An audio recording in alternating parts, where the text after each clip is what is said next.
तो hey guys, welcome back और YouTube channel. तो भाई आज पढ़ने वाले हैं क्लास 11th का सेकंड चैप्टर, जिसका नाम क्या है, स्ट्रक्चर ऑफ एटम। पूरा डिटेल में पढ़ेंगे, आप वन शॉट से अंदाजा नहीं लगा सकते हैं। पूरा का पूरा कंटेंट इस लेक्चर में आपको मिलेगा, लेकिन साथ में आपको ध्यान देना है कि ज़्यादा इंपॉर्टेंट इस लेक्चर में आपके नोट्स की है। तो यह नोट्स मैं आपको बिल्कुल फ्री ऑफ कॉस्ट अपने टेलीग्राम चैनल पर प्रोवाइड करवा दूंगा।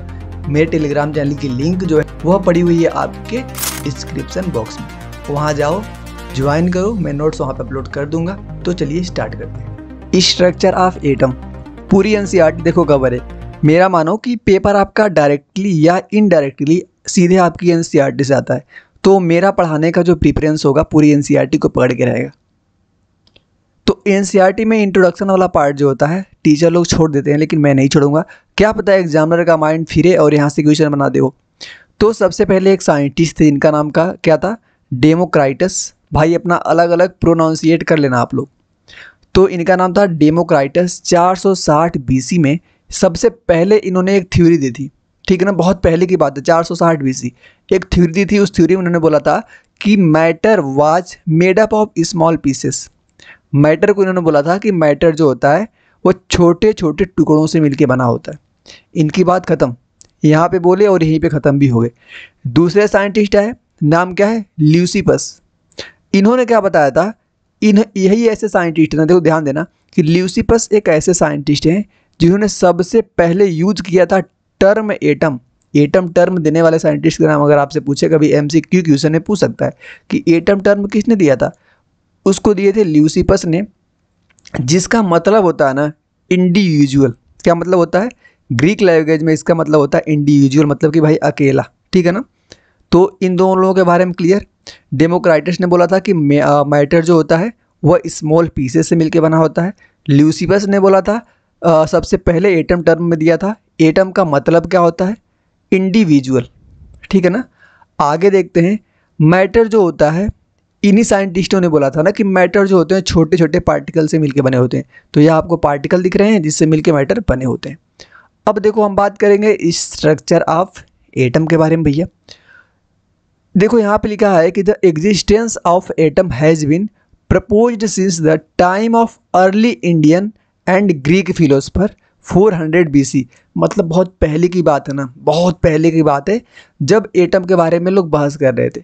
तो उस टाइम पता क्या बताया जा रहा था, उस टाइम पे बताया जा रहा था एटम को देखो कुछ अलग नज़र से देखा जा रहा था। जैसे बोला जा रहा था कि यह एक फंडामेंटल ब्लॉक होता है, ठीक है ना। क्या बोला जा रहा था कि जो एटम होता है, एटम जो होता है वह एक फंडामेंटल बिल्डिंग ब्लॉक होता है, जिसको हम क्या बोलते हैं, मैटर बोलते हैं, ठीक है ना। तो एटम को इस प्रकार डिफाइन किया जा रहा था कि मैटर जो है एक फंडामेंटल बिल्डिंग होता है ब्लॉक्स का। क्लियर ना। अकॉर्डिंग टू डेम, इनके अकॉर्डिंग एटम कैसा होता है, इंडिविजुअल होता है। देखो मैं यहाँ पे एक बात क्लियर कर दूंगा आपको कि ये जो चीज़ें हम पढ़ रहे हैं ना, यह आज एप्लीकेबल नहीं है, बहुत पहले की बात है, तो हमें पढ़ना पड़ता है। यह सब थ्योरी अभी गलत हो गई है। देखो ये लोग क्या बताना चाह रहे हैं ना कि एटम एक ऐसा पार्टिकल है जो कि हम इसको अलग नहीं कर सकते, मतलब कि इससे छोटा पार्टिकल पॉसिबल ही नहीं है। लेकिन बाद में यह थ्योरी गलत हो गई। बाद में हम एटम को तोड़ते हैं तो एटम के अंदर इलेक्ट्रॉन, प्रोटॉन, न्यूट्रॉन, बहुत सारे पार्टिकल देखने को मिलते हैं।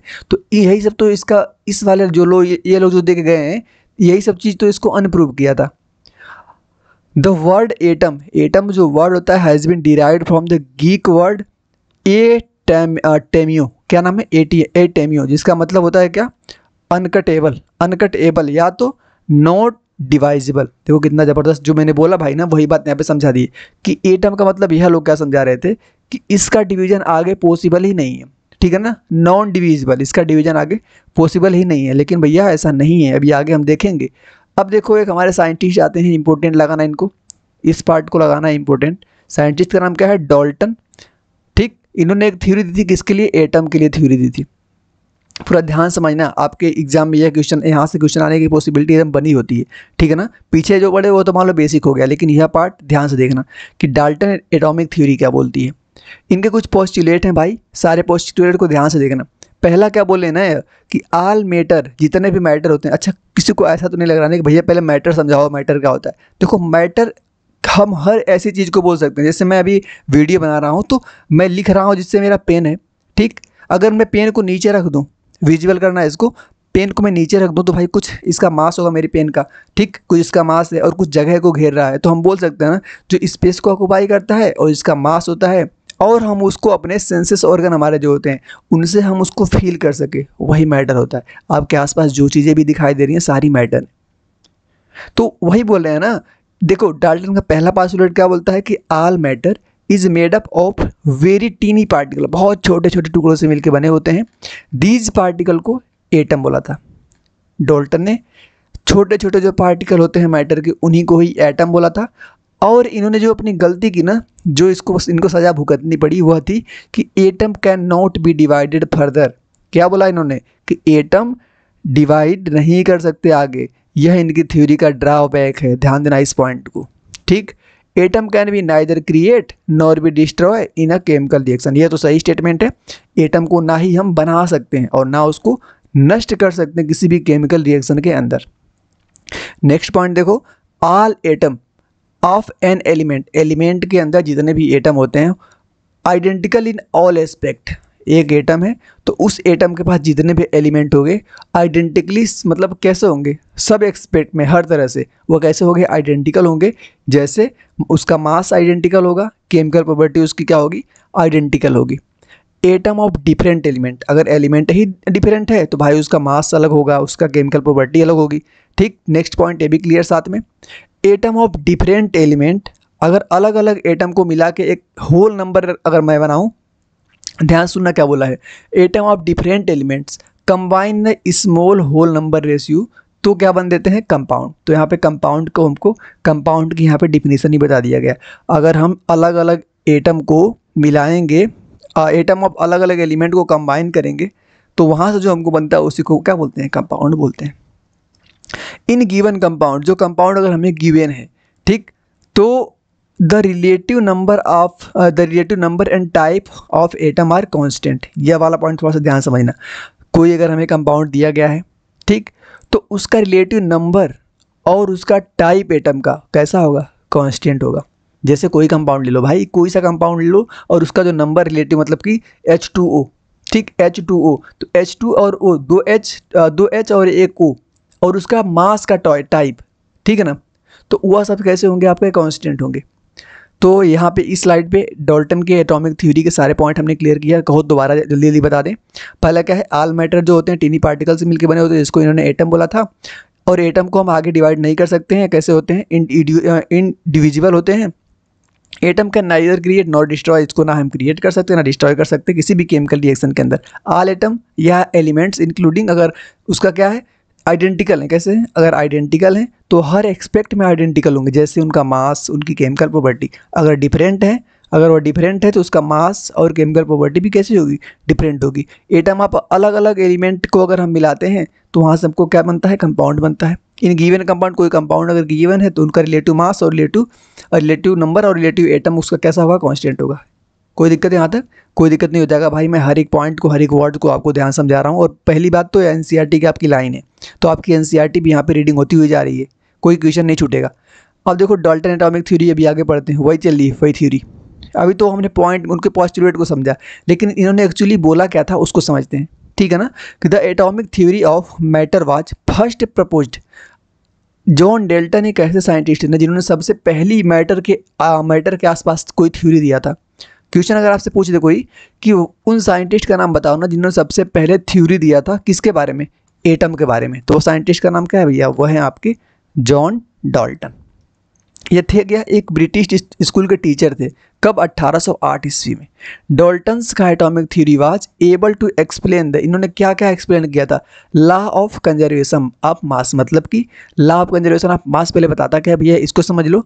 Law of conservation of mass हमें यह बताता है कि हम मास को ना ही क्रिएट कर सकते, ना डिस्ट्रॉय, ना तो डिस्ट्रॉय कर सकते, ठीक। इसको ही फॉलो करते हैं। जैसे मान लो कोई केमिकल रिएक्शन हमें लिख दिया ना, A + B, यहाँ से हमको C + D मिल रहा है ना, तो जितना मास यहाँ है इन दोनों का जोड़ने के बाद उतना मास हमारा इधर भी होगा। जितना रिएक्टेंट साइड है उतना प्रोडक्ट साइड है। इन्होंने बताया था, इस बात को प्रूव किया था, किसने, डाल्टन ने। और law of constant composition, law of constant composition भैया क्या होता है, अभी आगे मैं इसको बताऊंगा, लेकिन आप यहीं पे समझ लो। लॉ ऑफ कांस्टेंट कंपोजिशन होता है ना कि किसी भी एटम एलिमेंट को जितने परसेंटेज हम लेते हैं, जैसे H2O, H को 2 लिया, O को A लिया, तो यह कांस्टेंट होता है। ठीक है ना। कैसा होता है ये रेशियो जो मैंने मेंटेन किया 2:1, ये कांस्टेंट होता है। Law of multiple proportion, law of multiple proportion क्या होता है भाई, जल्दी बताओ। लॉ ऑफ मल्टीपल प्रोपोर्शन होता है ना, जैसे कि मैं एक ही नंबर से बहुत सारे कंपाउंड बना सकता हूँ। जैसे मैं मान लो कि एच और क्या, जैसे Cl ले लूँ और कोई हमको एक कंपाउंड दे दे, तो उनसे हम बहुत प्रकार के, जैसे नाइट्रोजन की ऑक्साइड होती है ना, नाइट्रोजन और ऑक्सीजन है तो उनके उसकी ऑक्साइड बहुत प्रकार की होती है, N2O5, NO2, N2O। तो इस प्रकार से मतलब दो एलिमेंट से मैंने बहुत सारे क्या बना लिए, बहुत सारे कंपाउंड्स बना लिए। तो इसको हम बोलते हैं लॉ ऑफ मल्टीपल प्रोपोर्शन। अब देखो यह पॉइंट इंपॉर्टेंट है, ठीक है भैया। डाल्टन इतना को समझा दिया हमको, लॉ ऑफ कंजर्वेशन ऑफ मास समझा दिया, लॉ ऑफ कांस्टेंट कंपोजिशन को समझा दिया, लॉ ऑफ मल्टीपल प्रोपोर्शन को समझा दिया, लेकिन ये किस चीज़ को नहीं समझा पाए उसको देखो ध्यान से, कि fail to explain the result of many experiments. For the example it was known the substance like glasses और ebonites when rubbed with silk forgets electrically charge. लेकिन ये इस बात को नहीं बता पाए कि अगर देखो इलेक्ट्रोस्टैटिक्स क्लास 12th का चैप्टर में आप पढ़ोगे कि जब हम ग्लास को, ठीक, जब ग्लास को रब करते हैं ना किसी सील के साथ, तो वहाँ से इलेक्ट्रॉन के ट्रांसफर को समझते हैं। तो भाई इलेक्ट्रॉन का कुछ मास होता है, इलेक्ट्रॉन का क्या होता है, कुछ मास होता है। तो इलेक्ट्रॉन जब एक बॉडी से निकल कर दूसरे बॉडी पे जाएगा तो कुछ ना कुछ तो मास उसका लो होगा। तो इस प्रकार इनका law of mass of conservation तो फेल हो गया यहाँ पे, ठीक, ये हालत तो फेल हो गया। तो इसको एक्सप्लेन ही नहीं कर पाए। नहीं समझे मैंने क्या क्या बोला। अभी एग्जाम्पल देखे होंगे कि सिंपल हम क्या करते हैं ना, जब दो बॉडी को रब करते हैं तो एक बॉडी उस पर चार्ज हो जाती है। चार्ज कैसे होती है, एक का इलेक्ट्रॉन निकल दूसरे के ऊपर जाता है, जिसके ऊपर से इलेक्ट्रॉन निकलता है उसके ऊपर पॉजिटिव चार्ज आता है, जिसके ऊपर जाता है उसके ऊपर नेगेटिव चार्ज आता है। तो जब पॉजिटिव नेगेटिव चार्ज आ रहे हैं, इलेक्ट्रॉन का ट्रांसफर इधर से उधर हो रहा है, तो इलेक्ट्रॉन का मास भी तो होता है 9.18 × 10⁻31 kg। तो यह जो मास हो रहा है भाई इलेक्ट्रॉन का, तो वह कुछ भी भले ही थोड़ा सा ही जा रहा है लेकिन जा तो रहा है ना, तो वहाँ पे हम मास को कंजर्व नहीं कर सकते। तो इस बात को इन्होंने एक्सप्लेन नहीं कर पाया। अब देखो यह पॉइंट जो रेड रेड लिखा है इंपॉर्टेंट पॉइंट है, ध्यान से सुनना इसको। Atoms are made up of sub atomic particle. ठीक, इन्होंने क्या बोला कि एटम को हम, ये देखो ये पता है कौन सा पार्ट चल रहा है जहाँ पे यह नहीं बता, जहाँ पे एक्सप्लेन नहीं कर पाए, इनका है क्या चल रहा है, इनका ड्रॉबैक चल रहा है। इन्होंने क्या बोला था, एटम कैसे होते हैं, इंडिविजुअल होते हैं, एटम को हम फर्दर डिवाइड नहीं कर सकते। लेकिन देखो भाई आगे जब एक्सपेरिमेंट हुए तो पता चला कि भाई एटम से छोटे भी चीज़ पाए जाते हैं एटम के अंदर, जिसको हम सब एटॉमिक पार्टिकल बोलते हैं। जैसे इलेक्ट्रॉन हुआ, प्रोटॉन हुआ, न्यूट्रॉन हुआ, इस प्रकार बहुत सारे छोटे छोटे पार्टिकल होते हैं। हम तो इलेक्ट्रॉन, प्रोटॉन, न्यूट्रॉन को जानते हैं ना, लेकिन इसके अलावा और बहुत से पार्टिकल होते हैं, पॉजिट्रॉन हुआ, ठीक है ना। अब देखो सबसे पहले बात करेंगे, अब देखो यहाँ से हमारा शुरू होता है एक्सपेरिमेंट वाला पार्ट। ठीक, अब हम देखो यहाँ पे इलेक्ट्रॉन, प्रोटॉन, न्यूट्रॉन के पहुँच गए ना। पीछे की सारी बात क्लियर है कि नहीं, पीछे की सारी बात क्लियर होनी चाहिए भैया। पीछे क्या क्या हमने पढ़ा है कहो तो एक बार दिखा दें, जल्दी आओ पीछे एक बार देखो। सबसे पहले हमने क्या देखा कि दो साइंटिस्ट थे, इन्होंने क्या बताया मैटर के बारे में कि मैटर जो होते हैं स्मॉल पार्टिकल से बने होते हैं। इन्होंने, ल्यूसिफस ने क्या बोला था कि मैटर जो होता है इस टर्म को दिया था इन्होंने। ठीक, उसके बाद हमने देखा कि टीनी पार्टिकल से बने होते हैं। फिर हमने क्या देखा, स्ट्रक्चर ऑफ एटम के बारे में, स्ट्रक्चर ऑफ एटम के बारे में देखा था। इसका मतलब होता है क्या, non divisible. Dalton atomic theory के सारे पॉइंट को हमने आराम समझा। उसके बाद डाल्टन एटॉमिक थ्योरी को देखा, उन्होंने क्या बोला था। इन्होंने एक कुछ जगह पे फेल हो गए थे, ठीक, कुछ जगह पे फेल हो गए थे एक्सप्लेन करने के लिए। तो उसमें से जहाँ पे फेल हुए थे, इलेक्ट्रॉन, प्रोटॉन, न्यूट्रॉन के बारे में बताने के लिए, क्योंकि इनके हिसाब से तो यह पार्टिकल एग्जिस्ट ही नहीं करने चाहिए, क्योंकि एटम को हम डिवाइड कर ही नहीं सकते और ये तो एटम के अंदर पाए जाते हैं किसी। तो उसकी डिस्कवरी की गई। इलेक्ट्रॉन की डिस्कवरी किन्होंने किया था, नाम था जे थॉमसन। इलेक्ट्रॉन की डिस्कवरी करने वाला साइंटिस्ट का नाम था जे थॉमसन। कब किए थे, 1897 ईस्वी में किए थे, ठीक है ना, 1897 ईस्वी में। वेन, देखो ध्यान समझना क्या क्या होता है। अभी मैं आगे उनका एक्सपेरिमेंट दिखाऊंगा, पहले एक बार ध्यान से सुनो जो मैं पढ़ूंगा, ठीक है ना। वेन सफिशिएंटली हाई वोल्टेज, अगर हम हाई वोल्टेज अप्लाई करते हैं through an inert gas, inert gas हमारी कौन कौन सी होती है, helium, neon, argon, krypton, xenon, ये सारी कैसी होती है, हमारी इनर्ट गैसेस होती हैं, किसी से रिएक्शन नहीं करती हैं। अक्रॉस द इलेक्ट्रोड, इलेक्ट्रोड क्या होते हैं भाई, किसी भी चीज़ में इलेक्ट्रोड का मतलब होता है ना, इसमें दो इलेक्ट्रोड हमारे नॉर्मली पढ़ते हैं, कैथोड और एनोड। ये क्या होते हैं, हमारे इलेक्ट्रोड होते हैं। Current starts flowing through an steam of the particle moving the cathode ray discharge tube. इस एक्सपेरिमेंट को करने के लिए जिस ट्यूब का वो यूज किया गया था उसका नाम क्या था, कैथोड रे डिस्चार्ज ट्यूब। यह इंपॉर्टेंट पॉइंट, इसको हाईलाइट करना, cathode ray discharge tube. From the negative element, electrode कहाँ से निकलता है, नेगेटिव इलेक्ट्रोड से निकलता है, जिसको हम क्या बोलते हैं, नेगेटिव वाले इलेक्ट्रोड को बोलते हैं हम कैथोड, पॉजिटिव इलेक्ट्रोड को बोलते हैं हम क्या, एनोड।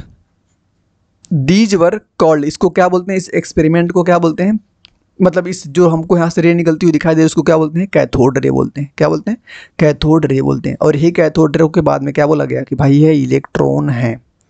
क्लियर। आगे देखो यहाँ पे सेटअप बना हुआ है, ध्यान समझना, मैंने जो जो बोला ना यहाँ पे समझा दूंगा। देखो हमारे सामने यह जो दिख रही है, यह वाला यह सिस्टम, ये इसको मैंने बोला क्या, कैथोड रे डिस्चार्ज ट्यूब। इसका नाम क्या है, जो मैंने यहाँ पे रेड बना रहा है, इसका नाम है कैथोड रे डिस्चार्ज ट्यूब। कोई दिक्कत है यहाँ तक नहीं।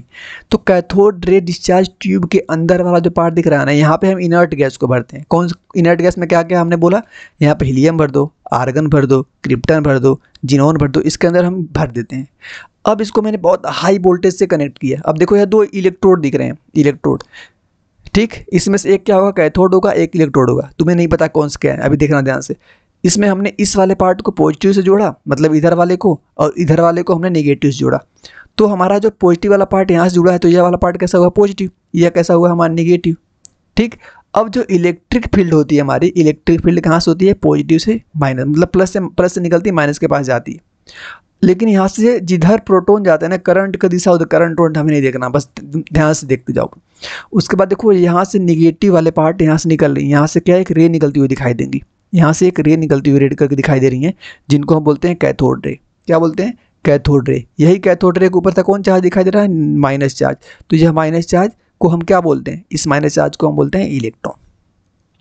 अब देखो कैथोड रे यानी कि इलेक्ट्रॉन, कैथोड रे यानी कि इलेक्ट्रॉन, इसकी प्रॉपर्टी क्या क्या होती है, प्रॉपर्टी देखो ध्यान से। पहली बात तो है स्ट्रेट लाइन में ट्रेवल करती है। दूसरी बात, इसकी मैकेनिकल इफेक्ट क्या करती है, प्रोड्यूस करती है मैकेनिकल इफेक्ट। अच्छा भाई मैकेनिकल इफेक्ट क्या होता है, अच्छा चलेगी वो तो उसका कुछ मास होगा, उसका कुछ वेलोसिटी होगी, तो उसका कुछ क्या आएगा भाई, मोमेंटम आएगा। तो मोमेंटम आने के बाद उसमें मैकेनिकल इफेक्ट ऑटोमेटिक आ जाएगा। Because they rotate a light paddle will their path, ठीक है ना। वही पॉइंट हमने जो समझा ना मोमेंटम वाला, वही बात को यहाँ पे समझ सकते हो आप। कैथोड रे प्रोड्यूस करती है हीटिंग इफेक्ट। अच्छा हीटिंग इफेक्ट कैसे प्रोड्यूस करती, ध्यान समझना। दे हैवी मेटल, कभी ये देखे होगे कि जब भी हम कभी 2 मेटल को टकराते हैं, जब हम कभी 2 पत्थर उत्थर टकराते हैं तो वहाँ चिंगारी निकलती, हीट इफेक्ट होता है ना। तो समझ जाओ कि जब कभी भी हम किसी हैवी मेथड पे मेटल को हमारे सामने हैवी रखी हुई है, जैसे मान लो यहाँ पे कोई हैवी मेटल रखी हुई है इस प्रकार की, इसके ऊपर हम रे गिरा रहे हैं। कौन सी रे गिरा रहे हैं, कैथोड रे। जब यहाँ पे टकराएगी ना तो यहाँ पे कुछ हीट रिलीज होगा। क्या होगा रिलीज, हीट रिलीज होगा। तो यह हीटिंग इफेक्ट भी शो करती है, कौन, कैथोड रे।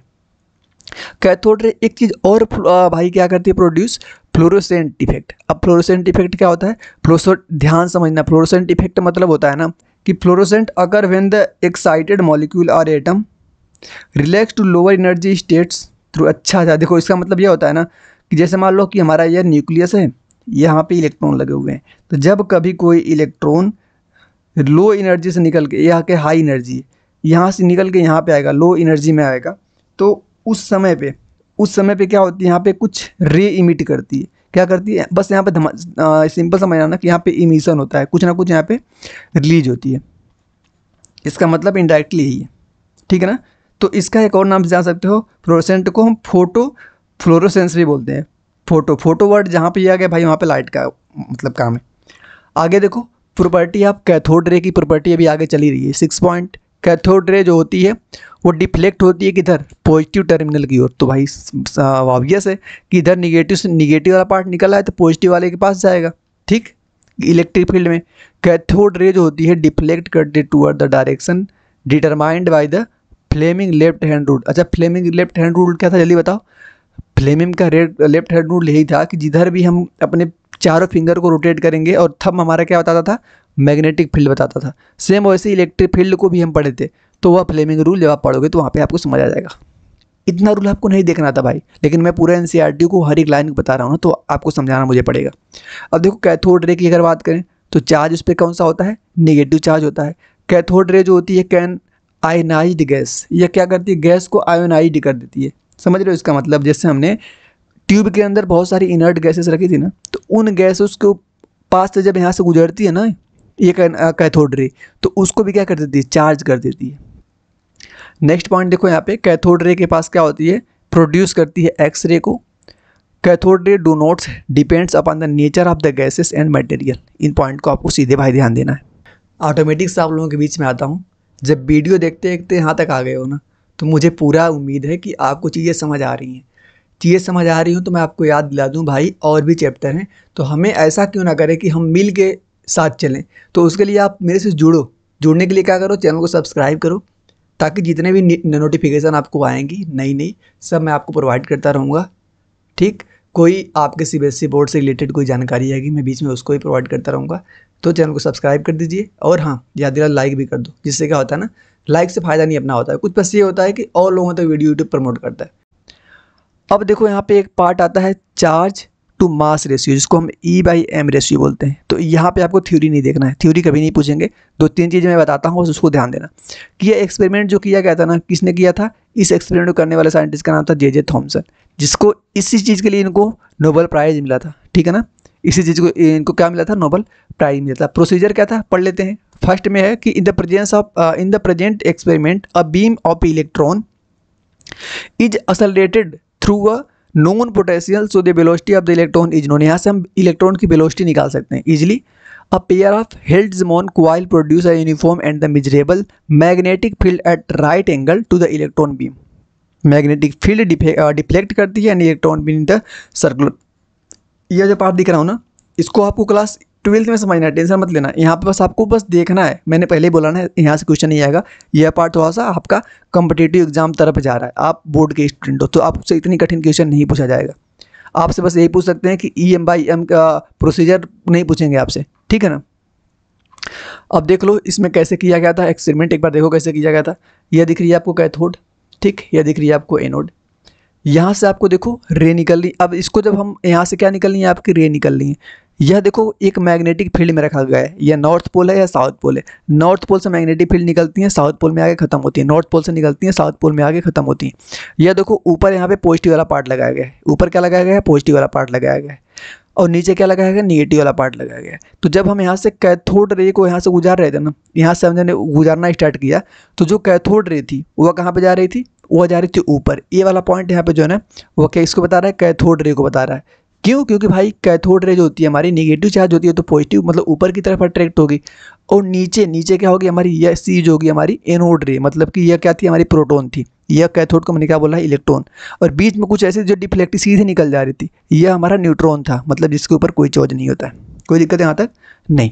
अब आर्ग्यूमेंट देखो, आर्ग्यूमेंट यहाँ पे क्या क्या है कि Thomas argued that the amount of derivations of the particles from there path, ठीक, कि the magnitude of the negative charge on the particle greater than the magnitude of the charge particle. greater is the interaction with the electric and the magnetic field, thus the greater is the deflection। Simple है। क्या इन्होंने बोला कि अगर magnitude की बात करें हम किसके? निगेटिव चार्ज के ऑन द पार्टिकल, तो कैसा होगा? वो magnitude of the charge of particle greater the interaction with the electric, वही बता रहे हैं रे पगला। अगर मतलब ऊपर मुड़ेगी तो प्लस वाला, नीचे मुड़ेगी तो निगेटिव वाला, नहीं मुड़ेगा तो वो आ जाएगा हमारा क्या? Neutron. The mass of the particle की बात करें तो lighter the particle greater deflection, जो छोटा होगा। अब बताओ अगर मुझे क्या करना है, किसी को एक थप्पड़ मारना है, अगर वो हल्का है, इसको एक थप्पड़ मैंने मारा तो जल्दी से गिर जाएगा, तो उसके में डिफ्लेक्शन क्या होगा? ज़्यादा होगा। अगर जो क्या होगा हमारा भारी होगा, उसको एक थप्पड़ मारने में कुछ फर्क नहीं पड़ेगा, तो वही बोल रहा है। लाइटर मतलब जो हल्का फुल्का पार्टिकल होगा उसमें डिफ्लेक्शन क्या होगा? ज़्यादा होगा। The strength of the electric field की बात करें और मैग्नेटिक फील्ड की, the deflection of the electron from the original path increase of the voltage across the, अगर हम वोल्टेज को बढ़ाएंगे तो उनका डिफ्लेक्शन बढ़ेगा। सिंपल है। कंक्लूजन क्या निकला भाई? E/m ratio. कंक्लूजन ये है भाई, बस इसको ध्यान दो। E/m रेशियो की अगर हम बात करें तो वह आता है आपका 1.75, बस यहाँ तक 1.75 10⁻11 चार्ज, मतलब कूलाम पर kg, ठीक, कूलाम पर kg। सिंपल है ना, बस इतना ही आपको ध्यान देना है। कैसे कि अब देख इलेक्ट्रॉन के ऊपर चार्ज होता है 1.6 × 10⁻19। मास ऑफ इलेक्ट्रॉन होता है 9.1 × 10⁻, कितना? -27। अब इसको ये सोल्व करोगे ना इसको, तो ऑटोमेटिक यही आएगा 1.75 × 10⁻, ठीक है ना। तो ऐसे ही हुआ है। अब बात करते हैं हम charge of an electron. Electron के चार्ज, इलेक्ट्रॉन के ऊपर चार्ज कितना होता है? बहुत ज़बरदस्त क्वेश्चन पूछा जा सकता है। अच्छा ये बताओ कि अभी तक हमें इलेक्ट्रॉन के बारे में पढ़ते आ रहे हैं, यहाँ पे एक्सपेरिमेंट हुआ कैथोड रे एक्सपेरिमेंट, लेकिन अब हम बात करेंगे कि चार्ज ऑफ एन इलेक्ट्रॉन जो हमारा हुआ है, इसको चार्ज को निकालने के लिए कौन सा एक्सपेरिमेंट किया गया था? तो यहाँ पे एक साइंटिस्ट आए थे जिनका नाम था मिलिकन। मिलिकन ने एक एक्सपेरिमेंट किया था जिसका नाम क्या था? Oil drop experiment. Oil drop experiment, यह एक्सपेरिमेंट हमें आगे बताता है किसके बारे में, कि इलेक्ट्रॉन के ऊपर चार्ज कैसा होता है। कैसे किया गया था, ध्यान सुनना, कि 1909 ईस्वी में Robert Millikan and Harvey Fletcher, ठीक, इन्होंने कंडक्ट किया एक एक्सपेरिमेंट जिसका नाम था ऑयल ड्रॉप एक्सपेरिमेंट। क्या डिटरमाइन करने के लिए, चार्ज ऑफ एन इलेक्ट्रॉन।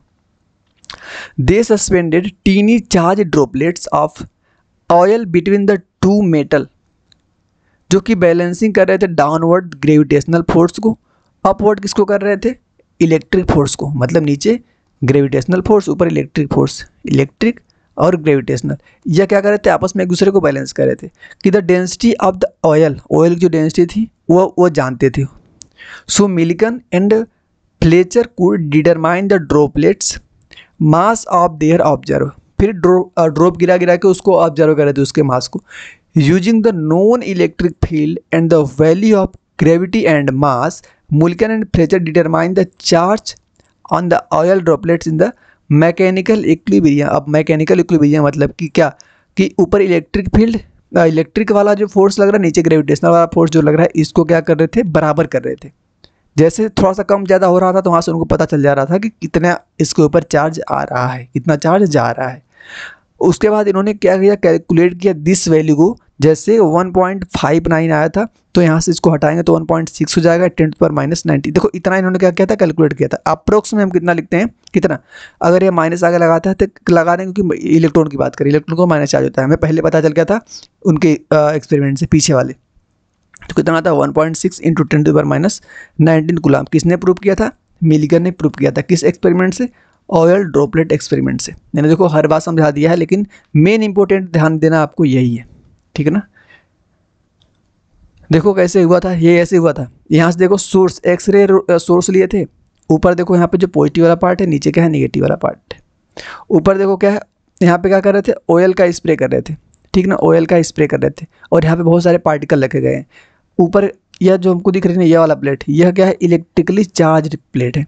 तो यहाँ से क्या कर रहे थे, यहाँ से ऑप्टिमाइजर, मतलब कि ऑयल का स्प्रे मार मार के ये जो पार्टिकल छोटे छोटे रखे हैं ना, इसके ऊपर चार्ज को देखा जा रहा था। At the time of Millikan and Fletcher oil drop experiment, the existence of the sub atomic particle was not universally, उनके टाइम पे ना, जब ये एक्सपेरिमेंट कर रहे थे मिलिगन अपना, किस चीज़ का, ऑयल ड्रॉपलेट का, तो उस टाइम भी अभी जो सब एटॉमिक, मतलब कि इलेक्ट्रॉन प्रोटॉन को अभी पूरा यूनिवर्सली, मतलब हर जगह पे एक्सेप्ट नहीं किया गया था अभी।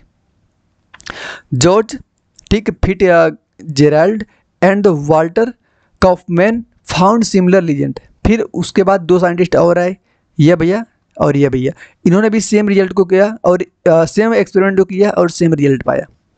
1923 में Millikan won the Nobel prize of in the physics part of the, इसी एक्सपेरिमेंट के लिए मिलिगन को 1923 ईस्वी में नोबेल प्राइज से नवाजा गया। क्लियर यहाँ तक। अभी देखो थ्योरी चल रहे हैं, थ्योरी में इतना टाइम हम लगा रहे हैं। दूसरा एक्सपेरिमेंट की बात करते हैं, डिस्कवरी या प्रोटॉन के बारे में बात करेंगे। डिस्कवरी या प्रोटॉन कब किया गया था, 1919 में किया था। ठीक, किसने किया था, गोल्डस्टीन ने किया था। गोल्डस्टीन ने किया था 1919 में प्रोटॉन की खोज। ठीक, गोल्डस्टीन जो थे, इन्होंने नोट किया stream of the particle in cathode ray, कब, 1886 ईस्वी में। These particle move in opposite direction to cathode ray. जब कैथोड रे एक्सपेरिमेंट हम कर रहे थे ना, तो निगेटिव वाला कहाँ पे जा रहा था, इधर, पॉजिटिव वाले के पास। उसी समय इन्होंने ऑब्जर्व किया कि पॉजिटिव वाला इधर जा रहा है, जिसको इन्होंने क्या बोला, कैनाल रे। पॉजिटिव वाले का नाम क्या था, कैनाल रे, उसका नाम क्या था, कैथोड रे। तो कैनाल रे को भी हम प्रोटॉन बोलते हैं, because they pass through the hole drilled through a negative plate cathode when sufficiently high voltage. Same वही जैसा वहाँ पे हाई वोल्ट दिया जा रहा था, यहाँ पे high volt is applied through an inert gas. यहाँ पर भी inert gases at the low pressure across the electrode he observe a new type of the रे कैरिंग द पॉजिटिव चार्ज, जिसका नाम क्या पढ़ा आगे इन्होंने क्या दिया, एनोड रे। उसको एनोड रे बोलते हैं, कैनॉल रे बोलते हैं, और बाद में जाके यही क्या बनता है, आपका प्रोटॉन बनता है। कोई दिक्कत नहीं। एनोड रे डिस्चार्ज ट्यूब देखो कैसे हुआ था, यही वहाँ पे सेम जो वहाँ पर पढ़ के आए कैथोड रे में सेम है। वहाँ पे देखो यहाँ पे निकल रही थी निगेटिव वाला। अब इसकी प्रॉपर्टी की बात करेंगे, प्रॉपर्टी ऑफ एनोड रे। सबसे पहले यह भी जो सेम प्रॉपर्टी रखती है, स्ट्रेट लाइन होती है, मैकेनिकल इफेक्ट दिखाती है, हीटिंग इफेक्ट दिखाती है, फ्लोरोसेंट इफेक्ट दिखाती है, और कैसी चार्ज, पॉजिटिव चार्ज होती है। यह कहा करती है निगेटिव वाले प्लस वाली, भैया प्लस है तो निगेटिव की ओर बेंड करेगी, एनोड डिफ्लेक्ट कर toward the direction of the determining Fleming left hand rule के अकॉर्डिंग। ये भी एनालाइज करती है गैसेस को, ये भी डिपेंड नहीं करती nature of the gas and the material के ऊपर, सेम वही चीज़ें चल रही है। तीसरा एक्सपेरिमेंट आता है किसके ऊपर, न्यूट्रॉन की डिस्कवरी के ऊपर। कब, 1932 में दिया गया था। The British physicist sir James Chadwick, किसने दिया था, जेम्स चैडविक ने इसको परफॉर्म किया था। इन्होंने बहुत सारे अल्फा पार्टिकल को ना into beryllium and the rare metallic element and allow the radiation that was the released heat and the regret paraffin wax. These led the production of an uncharged penetrating radiation. The usually penetrating radiation uncharged particle having the, मतलब कि इन्होंने क्या किया था, एक experiment किया था, आगे आपको आगे एक्सपेरिमेंट कर दिया, लेकिन एनसीईआरटी में दिया है कि बहुत सारी अल्फा रे को इन्होंने क्या किया, आगे भेजा, तो वह अल्फा रे बहुत सारी ऐसी और डिफ्लेक्ट ही नहीं करे। जैसे मान लो कुछ प्लस की तरफ चल गई, जो प्लस की ओर गई तो माइनस से तब प्लस की ओर जा रही, मतलब कैथोड रे इलेक्ट्रॉन की बात करें, जो निगेटिव थी निगेटिव की ओर आ रही थी तो वो प्लस चार्ज रहा होगा, मतलब प्रोटॉन की बात की जा रही थी। लेकिन कुछ ऐसी थी जो कि डिफ्लेक्ट ही नहीं हो रही थी, सीधे के सीधे निकल जा रही थी, उनको इन्होंने क्या बोला, वो भैया न्यूट्रॉन है आपकी। अब बात करेंगे हम characteristic of sub atomic particle. जैसे इलेक्ट्रॉन के ऊपर हम इसके चार्ज की बात करेंगे, प्रोटॉन की चार्ज की बात करेंगे, न्यूट्रॉन पे चार्ज की बात करेंगे, इसके मास की बात करेंगे। तो बस हमको ये सब छोड़ो, सिंबलों पर सबको पता है ये सब, बस चार्ज देख लो जल्दी जल्दी। इलेक्ट्रॉन के ऊपर जो चार्ज होता है वो होता है -1.6, इतना मत देखो, -19, बस आगे माइनस लग जाएगा क्योंकि इलेक्ट्रॉन के ऊपर माइनस चार्ज होता है, इसके ऊपर प्लस लग जाएगा। न्यूट्रॉन के ऊपर कोई चार्ज नहीं होता। रिलेटिव चार्ज की अगर हम बात करें, इसका -1 +1 0। अब देखो इसके मास की बात करते हैं। अगर केजी में हम देखें, केजी में तो होता है 9.1 10 -31 केजी। ये होता है 1.6 -27 1.6 -20, मतलब कि प्रोटॉन का और न्यूट्रॉन का मास लगभग सेम ही होता है। इलेक्ट्रॉन का इन दोनों से कम होता है क्योंकि पावर यहाँ पे देख लो एक बार आप, ठीक है ना, -31 लग गई पावर। अब बात करते हैं हम एटॉमिक मॉडल की। अब हम वहाँ पे एटॉमिक मॉडल की बात करेंगे। सबसे the structure of the atom theoretically consist of the positive charge. Theoretical अगर देखा जाए तो बोला जा रहा था कि जो पॉजिटिवली चार्ज होता है न्यूक्लियस के अंदर होता है, उसके बाहर क्या होते हैं, नेगेटिव चार्ज बाहर होते हैं उसके, जिसको हमने इलेक्ट्रॉन बोला। वो रिवॉल्व करते हैं orbit at the varying distance, अलग अलग डिस्टेंस पे क्या करते हैं, घूमते हैं, किसके, न्यूक्लियस से। द कॉन्स्टिट्यूएंट्स आर द, मतलब इन्होंने बोला, पहले बोला जा रहा था कि बीच में कहीं पे हमारा पॉजिटिव वाला पार्ट होगा, उसके अलग अलग डिस्टेंस पे इलेक्ट्रॉन बाहर ऐसे घूमते हैं। एटॉमिक मॉडल में बताया गया। सबसे पहला मॉडल जो हमको पढ़ना है वह पढ़ना है थॉमसन का, जे थॉमसन का मॉडल। इन्होंने क्या बताया, J Thomson models of the atoms consist of the sphere filled the positive charge cloud containing negative charge. मतलब इन्होंने बताया कि कुछ ऐसा होगा, ठीक, उसके बीच में ज़्यादा क्या होगा, आपका पॉजिटिव चार्ज होगा, ठीक, ज़्यादा पॉजिटिव, उसके बीच बीच में नेगेटिव चार्ज धंसा हुआ होगा, बीच बीच में इलेक्ट्रॉन आपका धंसा हुआ होगा। जैसे एग्जांपल लिया था इन्होंने वाटरमेलन की बात किया था। वाटरमेलन में जैसे होता है वैसे ही इन्होंने बताया कि जो रेड वाला पार्ट होता है वाटरमेलन का, वो कैसा होगा आपका, वो आपका पॉजिटिव वाला पार्ट है जो कि ज़्यादा होता है, उसी में जो उसके बीज होते हैं वाटरमेलन की ब्लैक ब्लैक सी, वह क्या होंगी, आपकी इलेक्ट्रॉन जैसे काम करती हैं। बस यही था इनका। बात करते हैं आगे, shortcoming and the achievement. An important feature of this model that mass of the atom assume, इसमें मास को क्या किए थे, एज्यूम किए थे। It fail to explain.